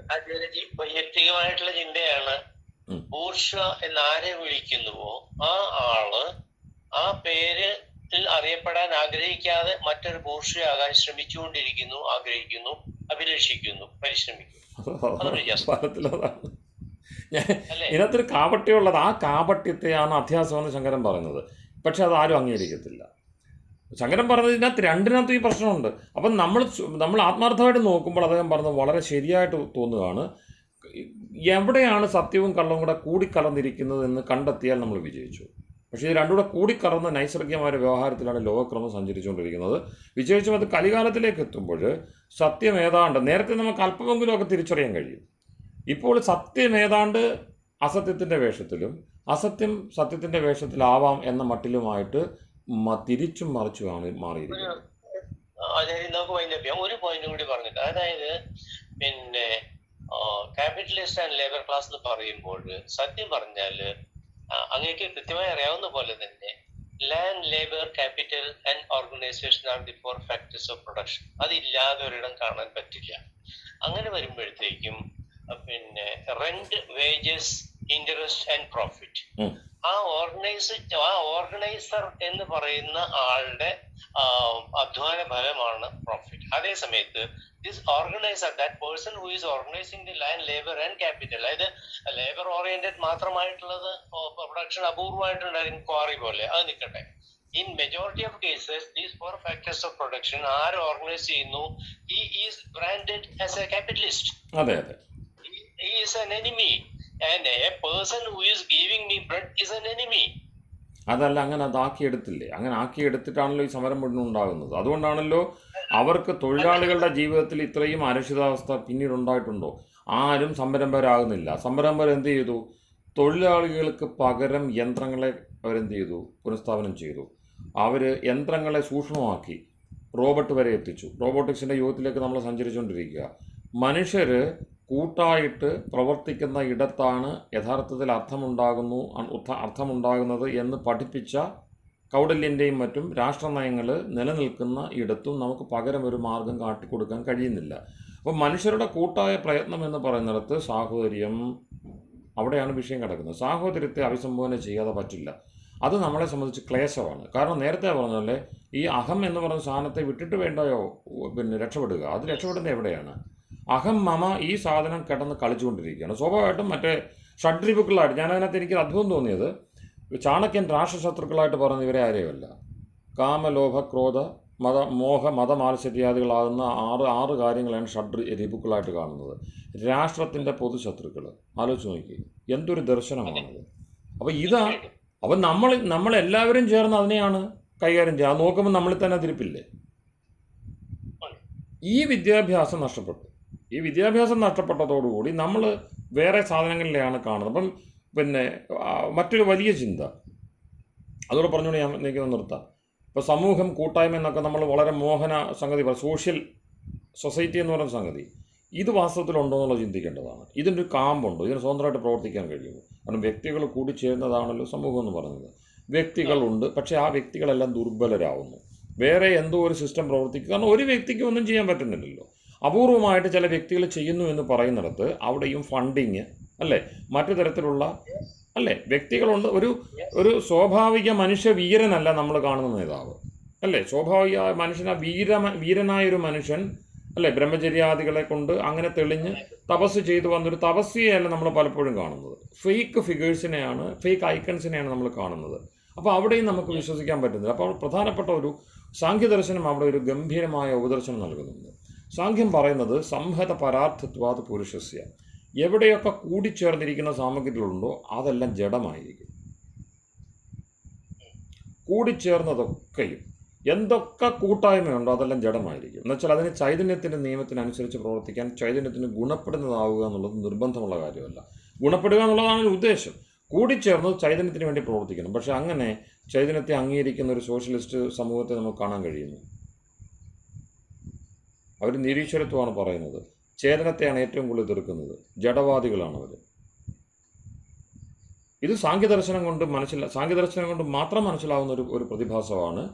സംഹത പരാർത്ഥത്വാത് പുരുഷസ്യ എന്നാണ് സൂത്രം, കപിലൻ്റെ സൂത്രം. അവിടെ എന്താണ്? കൂടിച്ചേർന്നതൊന്നും അതിനു വേണ്ടിയല്ല പ്രവർത്തിക്കുന്നത്. ഇപ്പം കൈ നോക്കുമ്പം അതിൽ തന്നെ ഒരുപാട് വിരലുകളുണ്ട്. ആ വിരലുകളിൽ ഓരോന്നും പലതും ഇങ്ങനെ എല്ലാം വിത്ത് ജോയിൻ്റാണ്. അപ്പോൾ ഇതൊന്നും അതിനു വേണ്ടിയല്ല പ്രവർത്തിക്കുന്നത് കൊണ്ട് ഒരു സമുദായിയുണ്ട്. എന്നുവെച്ചാൽ അതുകൊണ്ട് പൊതുപ്രയോജനം ഉണ്ടാകുന്ന ഒരു സംവിധാനം. അതാര് എന്ന് കണ്ടെത്തുന്നിടത്താണ് ഓരോ വ്യവസ്ഥയുടെയും ഉള്ളുകളിൽ നമുക്ക് തിരിച്ചറിയാൻ കഴിയുന്നത്. കാരണം അവിടെ വ്യക്തി അനുഭവിക്കുന്നില്ല, ചേതനത്തിന് അവിടെ പ്രസക്തി ഉണ്ടോ എന്നുള്ളതാണ് ചിന്തിക്കേണ്ടത്. അപ്പോൾ സോഷ്യലിസ്റ്റ് വ്യവസ്ഥയുടെ ഏറ്റവും വലിയ പ്രശ്നം അവർ കുറേ സംഘടനകളെ, ഇൻസ്റ്റിറ്റ്യൂഷൻസിനെ മുന്നോട്ട് വെക്കുകയാണ്. ചിലയിടത്ത് കോപ്പറേറ്റീവ് സൊസൈറ്റികളെ പറ്റി പറയും. നേരത്തെ ആദ്യത്തെ ലക്ഷ്യം സ്റ്റേറ്റ് വിതറുകയെന്നത്. കാരണം അവർക്കറിയാം ആഭ്യന്തരമായൊരു വൈരുദ്ധ്യമാണ്. സ്റ്റേറ്റ് ഉണ്ട് എങ്കിൽ പീഡ നിർബന്ധമാണ്, വ്യക്തിത്വം പീഡിപ്പിക്കപ്പെടും. Throughout history there has never been a phenomenon of withering away of state. അവിടാണ് വിഷയം. അപ്പോൾ അതുകൊണ്ട് വ്യക്തിയും സമൂഹവും തമ്മിലുള്ള ബന്ധത്തിൽ സാഖ്യദർശനം അനുസരിച്ചുള്ള ഒരു പുനർചിന്ത നിർബന്ധമായിട്ട് നമ്മൾ ചെയ്യേണ്ടതുണ്ട്. കാരണം ഈ യാത്രയെ സംബന്ധിച്ചുള്ള നമ്മളുടെ ഉത്കണ്ഠ വെറുതെ നമ്മൾ ശ്രുതിയിൽ അത് പറയുന്നുണ്ട്, ഇത് പറയുന്നുണ്ട്. നമ്മളിപ്പോൾ ഈ പറഞ്ഞല്ലോ, അത് വിഷയേതരമല്ല. സോഷ്യലിസം തുടങ്ങിയുള്ള അല്ലെങ്കിൽ ക്യാപിറ്റലിസം ഈ വിഷയങ്ങളെപ്പറ്റി നമ്മൾ ചർച്ച ചെയ്യുന്നത് വിഷയേതരമല്ല. അത് ധർമ്മചിന്തയ്ക്ക് നിരക്കുന്നതല്ലെന്നൊക്കെ ഉള്ളത് കൊണ്ടാണ് പ്രശ്നം വരുന്നത്. കാരണം എന്താണെന്നറിയാമോ? മതേതരത്വം പ്രസക്തമായി പോകുന്ന പോലും അതുകൊണ്ടാണ്. ഇതെല്ലാം മതത്തിൻ്റെ അല്ലെങ്കിൽ ധർമ്മത്തിൻ്റെ തന്നെ ചട്ടക്കൂടി ചിന്തിക്കേണ്ടതാണ്. ധർമ്മത്തിനുള്ളിൽ നിന്നുകൊണ്ട് ധർമ്മത്തിനുള്ളിൽ അർത്ഥത്തെ നിലനിർത്താൻ കഴിയണം. അർത്ഥത്തിനുള്ളിൽ കാമത്തെ നിലനിർത്താൻ കഴിയണം. എങ്കിൽ മാത്രമേ മോക്ഷത്തിലേക്കുള്ള വഴി തുറക്കുകയുള്ളൂ എന്നതുകൊണ്ട് ഈ ചിന്തകൾ ഇങ്ങനെ തന്നെ നമ്മൾക്ക് കൂടുതൽ ചെയ്യാൻ നമുക്കെത്ര പാങ്ങുണ്ടെന്നുള്ളൊരു വിഷയമാണ്. പക്ഷെ ചെയ്തേ മതിയാവൂ. കാരണം ഒറ്റപ്പെട്ട് വേറിട്ടല്ല ഈ ആധ്യാത്മികതയും ഈ വിഷയങ്ങൾ നിൽക്കുന്നത്. അല്ല ആചാര്യക്ക് നമുക്ക് നിർത്താം.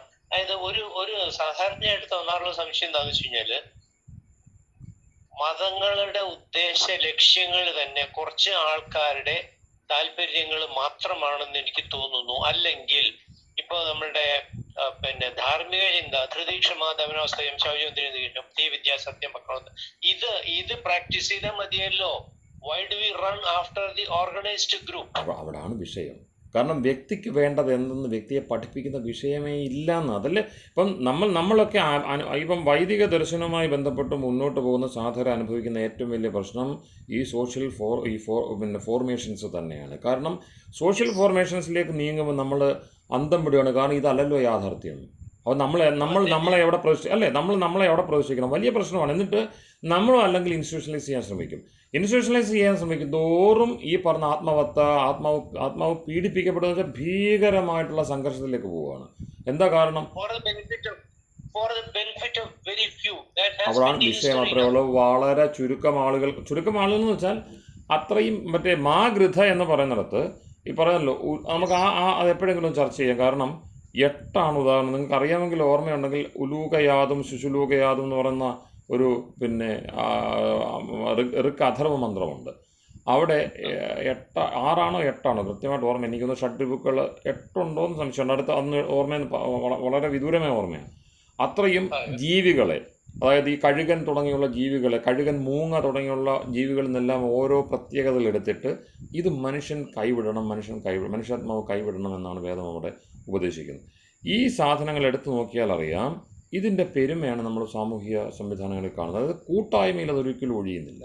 അപ്പോൾ ഈ സംഘർഷം എപ്പോഴും ഉണ്ട്. ഇപ്പം രാഷ്ട്രം വേണം, സമൂഹം വേണമെന്ന് സാമൂഹ്യമായ പരിഷ്കരണം സാധിക്കാതെ ഉള്ള ഒരു മനുഷ്യരുടെ കൂട്ടായ്മ, സാമൂഹ്യ പരിഷ്കരണം വേണ്ട വിധത്തിലെത്താത്ത പക്വപ്പെടാത്ത ഒരു ജനത രാഷ്ട്ര ജീവിതത്തിലേക്ക് പോകുമ്പോഴുള്ള വൈരുദ്ധ്യങ്ങളാണ് നമ്മുടെ മുമ്പിലുള്ളത് മുഴുവൻ. കാരണം ആരോഗ്യമുള്ള, അങ്ങോട്ടും ഇങ്ങോട്ടും സാഹോദര്യത്തിൽ മൈത്രിയിൽ പുലരാൻ കഴിയുന്ന ജനതയല്ല ഈ പറയുന്ന ക്യാപിറ്റലിസവും സോഷ്യലിസവും ഒക്കെ കൈകാര്യം ചെയ്യുന്നത്. അല്ലേ? അത് വലിയ വിഷയമാണ്. അപ്പോൾ അവിടെ ആധ്യാത്മിക ചിന്തയ്ക്ക് അല്ലെങ്കിൽ വൈദിക ദർശനത്തിന് എങ്ങനെ ഇടപെടാൻ കഴിയും, നമുക്ക് നമ്മുടെ തന്നെ വഴി എങ്ങനെ തെളിച്ചെടുക്കാൻ കഴിയും എന്നത് ചിന്തിക്കേണ്ടതുണ്ട്. അല്ലെങ്കിൽ ഇത് ഇങ്ങനെ എന്താ പറയുക, രണ്ടോ മൂന്നോ ഒഴുക്കായിട്ട് ഇങ്ങനെ പോവുകയാണ്. ഈ വൈദിക വിഷയങ്ങൾ പറയുന്നവർ വേറെന്തോ പറഞ്ഞുകൊണ്ടിരിക്കുന്നു. അല്ലേ? അവർക്ക് ലോകത്തിൻ്റെ ഈ വിഷയങ്ങളൊന്നുമേ പറയാൻ കഴിയുന്നില്ല. ലോകത്തിൻ്റെ ഒഴുക്ക് ഭീകരമായ ശാസ്ത്രീയതയിൽ, അല്ലേ, സയൻറ്റിഫിക് സോഷ്യലിസമായിട്ട് പോയിക്കൊണ്ടിരിക്കുകയാണ്. അപ്പോൾ അവിടെ എല്ലാം സയൻറ്റിഫിക്കാണ്. ഈ സയൻറ്റിഫിക് ഇവിടെ നമ്മൾ അങ്ങ് ആദ്യം സൂചിപ്പിച്ച പോലെ തന്നെ സ്നേഹിക്കയില്ല ഞാൻ നോവും ആത്മാവിനെ സ്നേഹിച്ചിടാത്ത ഒരു തത്വശാസ്ത്രത്തെയും എന്ന് വയലാർ പറഞ്ഞതിന്റെ പ്രസക്തി തോന്നുകയാണ് ഇപ്പോൾ. തീർച്ചയായിട്ടും. കാരണം വയലാറിന് അതിൻ്റെ കൂടെ സഞ്ചരിച്ചിട്ട് ആർഷമായിട്ടുള്ള വിവേകം വന്നയാളാണ്. കാരണം അദ്ദേഹത്തിൻ്റെ പ്രധാനപ്പെട്ട രചനകളെല്ലാം ആർഷ രചനകളായിട്ട് മാറി. ഒരു പ്രത്യയശാസ്ത്രത്തിലൂടെ സഞ്ചരിച്ചു കഴിഞ്ഞപ്പോഴാണ് ഇത് 2 തരം സാധനമാണ് കാണുന്നത്. മറ്റേ ആ പ്രൊക്രട്ടസിൻ്റെ കട്ടിൽ എന്ന് പറയുന്ന സംഗതി ഉണ്ടല്ലോ, ആ ഒരു കട്ടിലുണ്ട്. ആ കട്ടിലിൽ കിടക്കാൻ വരുന്നവരെ നീളം കുറഞ്ഞവനാണെങ്കിൽ വലിച്ചു നീട്ടും, നീളം കൂടിയവനാണെങ്കിൽ മുറിച്ചു കളയും എന്ന് പറയുന്ന അവസ്ഥ. പക്ഷെ ഇതിനെ എങ്ങനെ താണ്ടും? വിഷയം അതല്ല, സാധനയെ എങ്ങനെ പരമാർത്ഥത്തെ പിൻപറ്റുന്ന ആളുകൾ, പിന്നെ നിത്യത്തോട് ചേരുവാൻ ആഗ്രഹിക്കുന്ന ആളുകൾ, നിത്യനാണ് ഞാൻ എന്ന ബോധത്തിൽ ഉറയ്ക്കുവാൻ വേണ്ടി പരിശ്രമിക്കുന്ന ഒരു സാധകൻ എന്തു ചെയ്യും? ഇത് ചെറിയ വെല്ലുവിളിയല്ല. ഇത് നമ്മൾ ഗൗരവത്തിൽ ഏറ്റെടുക്കുന്നുണ്ട്. കാരണം നിലനിൽക്കുന്ന സാമൂഹിക സംവിധാനങ്ങളാവട്ടെ, മതരൂപങ്ങളാകട്ടെ, ആധ്യാത്മിക സംവിധാനങ്ങളാകട്ടെ നമുക്ക് അനുകൂലമല്ല. അല്ലേ? നിത്യതയുമായി ബന്ധപ്പെടുത്തുന്ന ഒരു സംവിധാനം അതിനകത്തില്ല. എന്ന് മാത്രമല്ല, നിരന്തരം അനിത്യതയുടെ ബോധം ഊട്ടി ഉറപ്പിക്കുന്ന സംവിധാനങ്ങളാണ് സാധനയിൽ ഉൾപ്പെടെ കാണുന്നത്. അതാണല്ലോ തന്ത്രം മന്ത്രം എന്നൊക്കെ പറഞ്ഞ് നമ്മുടെ മുമ്പിലിരിക്കുന്നത്. വേദമെന്ന് പറയുന്ന പോലും അതാണെന്നാണ് ഇപ്പോൾ തിരിച്ചറിയാൻ കഴിയുന്നത്. അതാണ് അടുത്തൊരു വലിയ വിഷയം. വേദം എന്ന് പറഞ്ഞ ലേബലിൽ വരുന്നത് ഒന്നും വേദമായിട്ട് യാതൊരു ബന്ധമുള്ളതല്ല. അതാണ് അടുത്ത കഷ്ടം എന്ന് പറയുന്നത്. അപ്പോൾ ഇവിടെ ഈ വിഷയങ്ങളെ എങ്ങനെ നമുക്ക് അഡ്രസ്സ് ചെയ്യാൻ പറ്റും? കാരണം ഇത് വ്യക്തിപരമായ നമ്മളുടെ വിഷയം മാത്രമല്ല, ഇങ്ങനെ ചിന്തിക്കുന്ന ഏതാണ്ട് ലോകത്തിൽ ഇഷ്ടംപോലെ ആളുണ്ട് ഇങ്ങനെ ചിന്തിക്കുന്നവർ. പക്ഷേ ഇവർക്ക് അങ്ങോട്ടും ഇങ്ങോട്ടും ഒരു കമ്മ്യൂണില്ല. അതായത് അങ്ങോട്ടും ഇങ്ങോട്ടും ഒരു കൂട്ടായ്മയോ അത്രയൊരു സംവിധാനമോ ഇല്ല. എന്നുവെച്ചാൽ നിലവിലുള്ള ഇൻസ്റ്റിറ്റ്യൂഷൻസ് നമ്മൾ പുറത്താണ്. നമ്മുടെ സാധാരണ നിത്യജീവിതത്തില് ഉപകരിക്കാത്ത ഒരുപാട് ഡിസ്റ്റന്റ് ഫിലോസഫീസ് കൊണ്ട് എന്ത് കാര്യമുണ്ട്? അതാണ് കൂടുതൽ. അവിടെയാണ് സത്യം പറഞ്ഞാല് ഈ ധാർമ്മികമായ ചിന്തയും ധാർമ്മികമായ പ്രവൃത്തി. മറ്റൊരു എന്താ പറയാ, ഇപ്പോ സംശയം ചോദിക്കുകയാണ്. അതായത് നമ്മൾ സങ്കല്പ ശക്തിയെ പറ്റി കഴിഞ്ഞൊരു ക്ലാസ്സിൽ നമ്മൾ പറഞ്ഞിട്ടുണ്ട്, എനിക്ക് ഓർമ്മയുണ്ട്. അതായത് മോക്ഷാവസ്ഥയിലെ സങ്കല്പ ശക്തി കൊണ്ട് എല്ലാം അനുഭവവേദ്യമാകുന്നു. കാരണം സൂര്യ ചന്ദ്രമസു ധാത യഥാപൂർവം അകൽപ്പയ. ഭഗവാൻ പരമാത്മാവ് സങ്കല്പിച്ചപ്പോൾ ഇത്രയും സാധിച്ചു. ഒരു ജീവാത്മാവിന്റെ സങ്കല്പത്തിന്റെ പരിധിയും ശക്തിയും എത്രയാണ്? എനിക്ക് ചോദിക്കണമെന്നുണ്ടായിരുന്നു അന്ന് തന്നെ. ഇതുപോലെ തന്നെ സമയം പോകുന്നതുകൊണ്ട് ഐ ഹെൽഡ് മൈസെൽഫ് ബാക്ക്. അപ്പോ അങ്ങനെ വരുമ്പോഴത്തേക്കും ആ ഒരു നമ്മളുടെ ആ ഒരു സങ്കല്പ ശക്തിയിൽ നിന്നാണല്ലോ ഈ ധാർമ്മിക ചിന്തകളും അതിൽ നിന്നാണല്ലോ പ്രവർത്തനങ്ങളും തുടങ്ങുന്നത്. പണ്ട് പറയാറുണ്ട് കിങ് വാസ് എലക്റ്റഡ്. അപ്പൊ എല്ലാം കൂടി ചേർന്ന ഒരു ആള് മാത്രമേ, ഉത്തമ പുരുഷന് മാത്രമേ രാജാവാൻ കഴിഞ്ഞിരുന്നുള്ളൂ. അതുകൊണ്ട് തന്നെ അദ്ദേഹത്തിന്റെ തീരുമാനങ്ങൾക്കെല്ലാം ഒരു ധാർമ്മിക, അതായത് കിങ് എന്ന് പറയുന്നത് ധർമ്മത്തിന്റെ പ്രതിപുരുഷനാണെന്ന് കരുതിയിരുന്ന ഒരു കാലഘട്ടത്തിനെ പറ്റി കരുതിയിരുന്നല്ല, അങ്ങനെയാണ്. കാരണം അവിടെ പറയുന്നുണ്ട് മാത്സ്യന്യായം, ഈ സർവൈവൽ ഓഫ് ദ ഫിറ്റസ്റ്റ്, മാത്സ്യന്യായത്തിൽ നിന്ന് രക്ഷപ്പെടാൻ വേണ്ടി പ്രജകൾ രാജാവിനെ തിരഞ്ഞെടുത്തു എന്നാണ് കൗടില്യൻ ഉൾപ്പെടെയുള്ള എല്ലാ പ്രാഥമിക സ്രോതസ്സുകളും കാണുന്നത്. മാത്സ്യന്യായത്തിൽ നിന്ന് രക്ഷപ്പെടാൻ വേണ്ടി അങ്ങോട്ടും ഇങ്ങോട്ടും കടിച്ചു കയറി കൊന്നേനെ, അല്ലേ? അതായത് ഗതികെട്ടവൻ എന്നും ഗതികെട്ടവനായിട്ടിരുന്ന് താഴോട്ട് പോകുക, അല്ലാതെ അവൻ ഒരിക്കലും നരകമല്ലാതെ സ്വർഗം കിട്ടത്തില്ല. അപ്പം നരകത്തിലേക്ക് പോകാൻ ഇടയുള്ളവനെ വലിച്ചു കയറ്റി സ്വർഗത്തിലേക്ക് ആക്കാൻ വേണ്ടിയുള്ള വ്യവസ്ഥയ്ക്ക് വേണ്ടിയാണ് രാഷ്ട്രവ്യവസ്ഥയും രാജാവിനെയും കൽപ്പിച്ചത് എന്നുള്ളതാണ് നിയമം. അതിനകത്തൊരു തർക്കവുമില്ല, അത് അങ്ങനെ തന്നെ പുലരുകയും വേണം. പക്ഷേ അവിടെയാണ് ഇടം വലം മുറിക്കുന്ന സംവിധാനങ്ങൾ, ഇടത് വലത് രാഷ്ട്രീയം, ഇത്തരം സാധനങ്ങൾ നമ്മളുടെ വലിയ വിഘാതങ്ങളായിട്ട് നിൽക്കുന്നത്. ഈ മാത്സ്യന്യായത്തിൽ നിന്ന് രക്ഷപ്പെടാൻ വേണ്ടി ഞങ്ങളുടെ 20% 1/5 തരാം, ഞങ്ങൾ ഭരിക്കണമെന്ന് അപേക്ഷിച്ച് കിങ്ങിനെ തെരഞ്ഞെടുത്തപ്പോ ഇപ്പോ ഏറ്റവും വലിയ തിമിംഗലമായി കിങ്, അല്ലേ? അതെ അതെ, അതാണ് വിഷയം, അതാണ് പ്രശ്നം. അല്ല, അപ്പൊ അവിടെ എന്താണ് വന്നത്? അവിടെ ഈ പ്രജകൾ തിരഞ്ഞെടുത്ത പ്രജകളുടെ തിരഞ്ഞെടുപ്പിന്റെ ആ തിരഞ്ഞെടുപ്പിന്റെ അന്നത്തെ യുക്തി ഉണ്ടല്ലോ, അതിന് മാറ്റം വന്നു. ദൃഷ്ടിഭേദമാണ് വിഷയം. അതായത് സത്യത്തിൽ എപ്പിസ്റ്റമോളജിക്കൽ തന്നെയാണ്, നമ്മളുടെ കാഴ്ചപ്പാടിൻ്റെ പ്രശ്നമാണ്. കാഴ്ചപ്പാടിൻ്റെ കൃത്യത മാറുന്തോറും ഈ വ്യവസ്ഥയ്ക്കുമെല്ലാം മാറ്റം വരികയാണ്. അധ്യയനത്തിൻ്റെ, അതായത് ശാസ്ത്രാധ്യയനത്തിൻ്റെ, ചരിത്രാധ്യയനത്തിൻ്റെ, വിശേഷിച്ചും ചരിത്രാധ്യയനം നിന്നുപോയി. എനിക്ക് തോന്നുന്നത് ആധ്യാത്മിക സാധകർ അത്യാവശ്യമായിട്ട് ചരിത്രം പഠിച്ചിരിക്കണം. ചരിത്രം എന്ന് വെച്ചാൽ ഇന്ന് ഇവർ എഴുതി വെച്ച സംഗതിയൊന്നുമില്ല. ആഴത്തിൽ ചരിത്രത്തെ മനസ്സിലാക്കാത്തത് കൊണ്ട് നമുക്ക് വലിയ ദോഷം ഉണ്ടാകുന്നുണ്ട്. തീർച്ചയായിട്ടും. അപ്പോൾ തത്കാലം എനിക്ക് തോന്നുന്നു നമ്മൾ വിഷയമില്ലാതെയാണെങ്കിലും പല വിഷയങ്ങളിലേക്ക് ചർച്ച ചെയ്ത് നമ്മളുടെ യാനത്തിൻ്റെ പരിധിയിലൂടെ തന്നെ യാത്ര ചെയ്തു എന്ന് വിചാരിക്കുന്നു. അതെ, ശരിയാണ്, ശരിയാണ്. പക്ഷേ ഇത് സാധാരണ ആധ്യാത്മിക ക്ലാസ്സുകളിലോ നമ്മളുടെ പോലും ക്ലാസ്സുകളിലോ ചർച്ച ചെയ്യപ്പെടാറില്ല. പക്ഷേ അത് ചർച്ച ചെയ്യേണ്ടതാണ്. വൈയക്തികമായിട്ടും അതുപോലെ സാമൂഹികമായിട്ടുള്ള വിഷയങ്ങളെ അവളുടെ നേർക്കാഴ്ച കിട്ടുവാൻ വേണ്ടി എന്നൊരു തോന്നൽ കുറച്ച് കാലമായിട്ട് ദൃഢമാണ് എനിക്ക്. അത് മാറ്റി വെച്ചുകൊണ്ട് നമുക്ക് ആർഷകൃതികളെ വായിക്കാൻ പറ്റാത്തൊരവസ്ഥയുണ്ട്. നേരത്തെ പറഞ്ഞ നൈസർഗികോയം ലോകവ്യവഹാര, ഈ കള്ളവും പിന്നെ നല്ലതും ചീത്തയും മിക്സ് ചെയ്തതാണ് ലോകവ്യവഹാരം സ്വാഭാവികമെങ്കിൽ നമ്മൾ വേറെ വഴി ചിന്തിക്കേണ്ടി വരും. ഇല്ലെങ്കിൽ ആത്മാവായിട്ടിരുന്നിട്ട് യാതൊരു കാര്യവുമില്ല. അതാണ് എൻ്റെ ചുരുക്കം. മറ്റൊന്ന്, മരങ്ങളുടെ കൂട്ടമാണല്ലോ കാട്. അതുമാതിരി ഓരോ വൃക്ഷവും അതിന്റെ പ്രസക്തമാണെന്ന് കാണുമ്പോഴാണ്, ഉത്തമ വൃക്ഷങ്ങളുടെ കൂട്ടമാണെങ്കിൽ ഉത്തമമായ കാടുണ്ടാവും, അല്ലേ? അല്ല, അവിടെ ഈ എല്ലാം നമ്മുടെ വിഷയം എല്ലാം ആത്മാക്കളായിരിക്കെ അവിടെ വ്യത്യാസമില്ലല്ലോ. അടിസ്ഥാനപരമായിട്ട് പട്ടിയിലും പൂച്ചയിലും എല്ലാം ഇരിക്കുന്ന ഒന്നാണ് എങ്കിൽ നമ്മളുടെ ബാധ്യത വർദ്ധിക്കുകയാണ്. ഒന്നിനെ ഒഴിവാക്കിക്കൊണ്ട് അടുത്തതിനെ പറ്റി ചിന്തിക്കാൻ, അതിന് പകരം ഇതെന്ന് പറഞ്ഞാൽ അങ്ങനെ അനായാസമായിട്ട് പോകാൻ ആധ്യാത്മിക ചിന്തകന് കഴിയില്ല. സാഹോദര്യം എന്ന് പറയുന്നത്, അതായത് സമത്വത്തെക്കാളും സ്വാതന്ത്ര്യത്തെക്കാളും പ്രധാനപ്പെട്ടതായിട്ട് സാഹോദര്യം മാറുകയാണ്. അതും വെറും സാഹോദര്യമല്ല, മനുഷ്യർക്കിടയിൽ മാത്രമുള്ള സാഹോദര്യമല്ല, ജീവികൾക്കിടയിലുള്ള സാഹോദര്യം.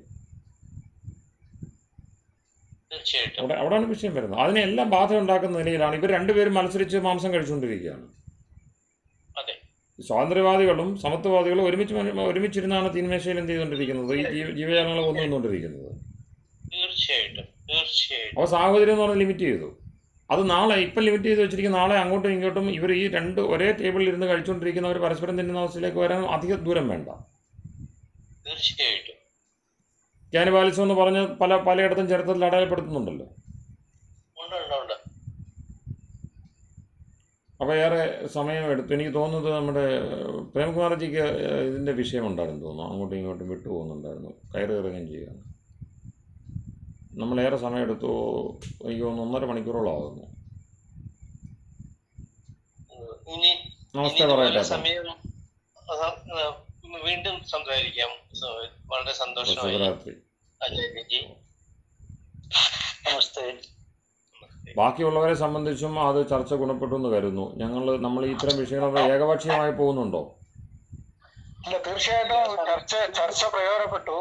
പക്ഷേ ടോപ്പിക്ക് പെട്ടെന്നോട്ട് ഷിഫ്റ്റ് ചെയ്തു പോകും. നമ്മൾ ഒരു ടോപ്പിക്ക് ഫോളോ ചെയ്തോണ്ടിരിക്കുമ്പോഴാണ് പുതിയൊരു ടോപ്പിക്കിലേക്ക് ഒരു ജമ്പിങ് ഉണ്ട് എന്ന് പറഞ്ഞാൽ ഒരു മർക്കട രീതിയിൽ ഇങ്ങനെ പോകുന്നുണ്ടോ എനിക്ക് സംശയമുണ്ട്. അതാണോ മണ്ടൂകപ്രതിയാണോ? തവളയുടെ ചാട്ടമായിട്ട് കാണാൻ പറ്റുമോ?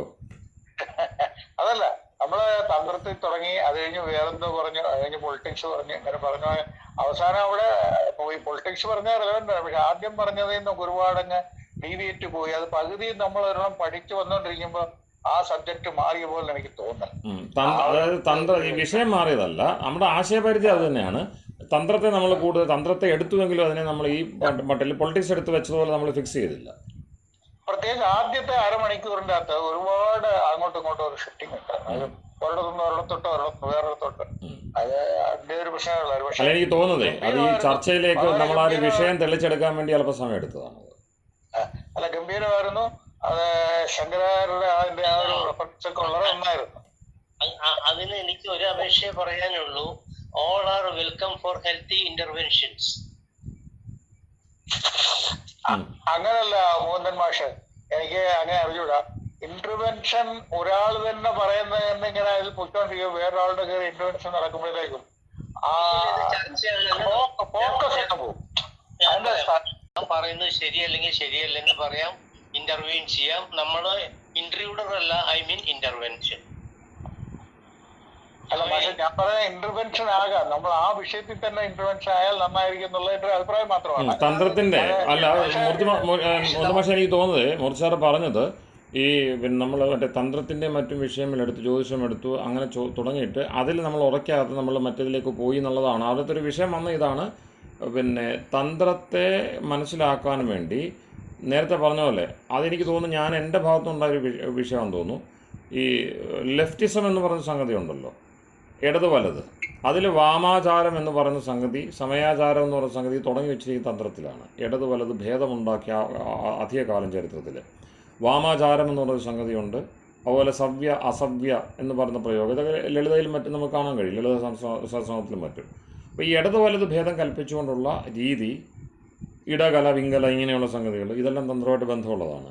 ഇന്ന് കാണുന്ന ലെഫ്റ്റിസം എന്ന് പറയുന്ന സാധനം, ഇടത് ചിന്തകൾ, അത് മതത്തിലുണ്ട്, ഇസ്ലാമും മറ്റും അത് തന്നെ പ്രതിദാനം ചെയ്യുന്നു. ഇടത് തിരിഞ്ഞു പോവുക, പിന്നെ രാഷ്ട്രീയത്തിലുള്ളതും അറിയാമല്ലോ. അങ്ങനെ ഇടതും വലതുമായിട്ടുള്ള തിരിവ്, അതുപോലെ ചില നമ്മൾ ലെഫ്റ്റ് ഹാൻഡിസം റൈറ്റ് ഹാൻഡിസം എന്ന് പറഞ്ഞ പോലെ നമ്മുടെ ഇടത് കൈയും വലത് കൈയും പ്രവർത്തിക്കുന്ന രീതിയുടെ വ്യത്യാസം. ഇങ്ങനത്തെ ഒരു അവസ്ഥയിൽ നമ്മൾ അർജുനനാവാൻ നമുക്ക് കഴിയുമോ? സവ്യസാചി ആവാൻ കഴിയുമോ? എന്നാലേ ഗീതയുടെ പിന്നെ ലാഭം നമുക്ക് നേടുവാനാവുകയുള്ളൂ. അതാണ് ആ ഒരു ചിന്തയാണ് നമ്മൾ മുന്നോട്ട് കൊണ്ടുവന്നത്. അവിടെ അതുകൂടെ ഒന്ന് സൂചിപ്പിച്ചിരുന്നെങ്കിൽ എനിക്ക് തോന്നുന്നു തന്ത്രത്തിൽ നിന്ന് നമ്മൾ സോഷ്യലിസം കമ്മ്യൂണിസം ക്യാപിറ്റലിസത്തിലേക്ക് പോയത് എളുപ്പമായിട്ട് മനസ്സിലാകുമായിരുന്നു. ഇനിയൊരു സമയത്ത് അത് വിശദമാക്കാം. ജയപ്രാജ് എന്തോ പറയാൻ ശ്രമിക്കുന്നുണ്ടോ? അതെ രജി, ഒരു നിമിഷം. ഞാൻ പൂർണ്ണ വിനയത്തോടെ പറയുന്നു, ചർച്ച എന്നുള്ള അർത്ഥത്തില് ഞാൻ ശരിയായിക്കൊള്ളണമെന്നില്ല. പക്ഷേ I solicit, I request, I beg the contribution. Wherever I am overstepping, kindly do correct me. അല്ല, അത് കുഴപ്പമില്ല. കാരണം ഞാൻ തന്നെ ഇത് പിന്നെ ഉപയുക്തമല്ലെങ്കിൽ ആ ചർച്ച ഞാൻ മുന്നോട്ട് കൊണ്ടുപോകത്തില്ല. അത് താങ്കൾ ആ വിഷയത്തിലേക്ക് വരുന്നതിൻ്റെ അല്ലെങ്കിൽ നമ്മൾ ഈ വിഷയത്തിൽ തെളിച്ചെടുക്കേണ്ട ചില കാര്യങ്ങൾ അതിലുണ്ടതുകൊണ്ട് കൂടിയാണ് ഞാൻ അതിനകത്ത് എൻഗേജ് ചെയ്യുന്നതെന്ന് തോന്നുന്നു. അതെ, മറ്റൊരു കാര്യം കൂടിയുണ്ട്. നമ്മള് ഈ ലോകത്തിലാണ് ജീവിക്കുന്നത്, ഈ ലോക അനുഭവങ്ങളിലാണ് ഈ ലോകത്തിൽ നടക്കുന്ന കാര്യങ്ങളെ പറ്റി നമ്മൾ അവെയറാണ്, കണ്ണും കാതും തുറന്ന്. അതുകൊണ്ട് ഇവിടെ നടക്കുന്ന കാര്യങ്ങള് അതിന് പ്രസക്തി ഇല്ലാതെ വരുന്നു എന്ന് എനിക്ക് തോന്നുന്നില്ല. ഇപ്പൊ നമ്മൾ ആദ്യം പറഞ്ഞത് തന്നെ, ഇപ്പോ പിന്നെ equality is never possible, it's an utopia. അതൊരു സത്യമല്ലേ? അല്ല, കാരണം ഇക്വാലിറ്റി വരുമ്പോൾ ക്വാളിറ്റി പോകും. ഇക്വാലിറ്റി വരുമ്പോൾ ക്വാളിറ്റി പോകുന്നെന്ന് അതല്ല വിഷയം. ക്വാളിറ്റിയെ ബലികഴിച്ചുകൊണ്ടല്ലാതെ ഒരു ഇക്വാലിറ്റി നമുക്ക് ചിന്തിക്കാൻ കഴിയാതെ വരുന്നിടത്താണ് ഇക്വാലിറ്റിയുടെ പ്രശ്നം കിടക്കുന്നത്. ഒരു കൂടുതൽ അറിവുള്ളവർ തമ്മിലുള്ള ഒരു ചർച്ചയാണ്. ഇവിടെ ചർച്ചയാണോ ക്ലാസ് ആണോ എന്നുള്ളതാണ്. ഞാനൊരു ക്ലാസ് എന്നുള്ള രീതിയിലാണ് ഇത് കാണുന്നത്. ചർച്ചയിൽ ഞാൻ പങ്കെടുക്കണമെങ്കിൽ എനിക്ക് അത്രയും അറിവ് വേണം. ഈ പറയുന്ന ലെവലിലേക്ക് അറിവുണ്ടെങ്കിൽ ആ ചർച്ചയിൽ പങ്കെടുക്കാൻ പറ്റുള്ളൂ. ഞാൻ ഒരു ക്ലാസ് എന്നുള്ള രീതിയിൽ അറിവ് നേടാൻ വേണ്ടി ശ്രമിക്കുകയാണ്. അപ്പോൾ അത് കുഴപ്പമില്ല, അതുകൊണ്ടാണ് രണ്ടു ഭാഗം. ശാസ്ത്രാർത്ഥത്തിലേക്ക് നമ്മൾ പോകുന്നില്ലല്ലോ. അല്ല, അതുകൊണ്ടാണ് ഇന്റർവെൻഷൻ ഉണ്ടാകാത്തതെന്ന് മാത്രമേ. അത് കുഴപ്പമില്ല, അത് സാരമില്ല. സാറ് ആവശ്യത്തിനുണ്ടെങ്കിൽ ചോദിക്കാതെ ക്ലാസ് കഴിഞ്ഞതിന് ശേഷം ചോദിക്കുകയും ചെയ്യും. സാറിന് 2-3 ചോദ്യങ്ങൾ കിടപ്പുണ്ട് അവിടെ, ഞാനത് മറന്നു പോയിട്ടില്ല. അത് വീണ്ടും കേട്ടിട്ട് ഞാൻ ഇന്ന് യാതൊരു തയ്യാറെടുപ്പും ഇല്ലാതാണ് വന്നത്. പക്ഷേ നമുക്ക് ഇത്തരം എനിക്ക് തോന്നുന്നത് നമ്മൾ സാധാരണ ചിന്തിക്കാത്ത ചില കാര്യങ്ങൾ നമുക്ക് പരിഗണിക്കാൻ കഴിഞ്ഞു. എത്ര കണ്ട് നമുക്കത് കൃത്യമായിട്ട് നമ്മളുടെ യാനത്രയത്തോട്, നമ്മളുടെ വിഷയത്തോട് ബന്ധിപ്പിക്കാൻ കഴിഞ്ഞുവെന്ന് ഉറപ്പില്ല. എന്നാലും കുഴപ്പമില്ലായിരുന്നു എനിക്കും തോന്നുന്നത്. സമയം നീണ്ടുപോയെന്നേ ഉള്ളൂ. ജയപ്രകാശ് എന്തോ പറയാൻ ശ്രമിക്കുന്നുണ്ടോ? ഇല്ല, ഞാൻ കേൾക്കുന്നുണ്ടല്ലോ. ശരി. അപ്പോൾ ഈ ചർച്ച ആളുകൾക്ക്, സാധകരായ ആളുകൾക്കും ഗുണപ്പെട്ടു എന്ന് കരുതിക്കൊണ്ട് ശുഭരാത്രി. നമസ്തേ.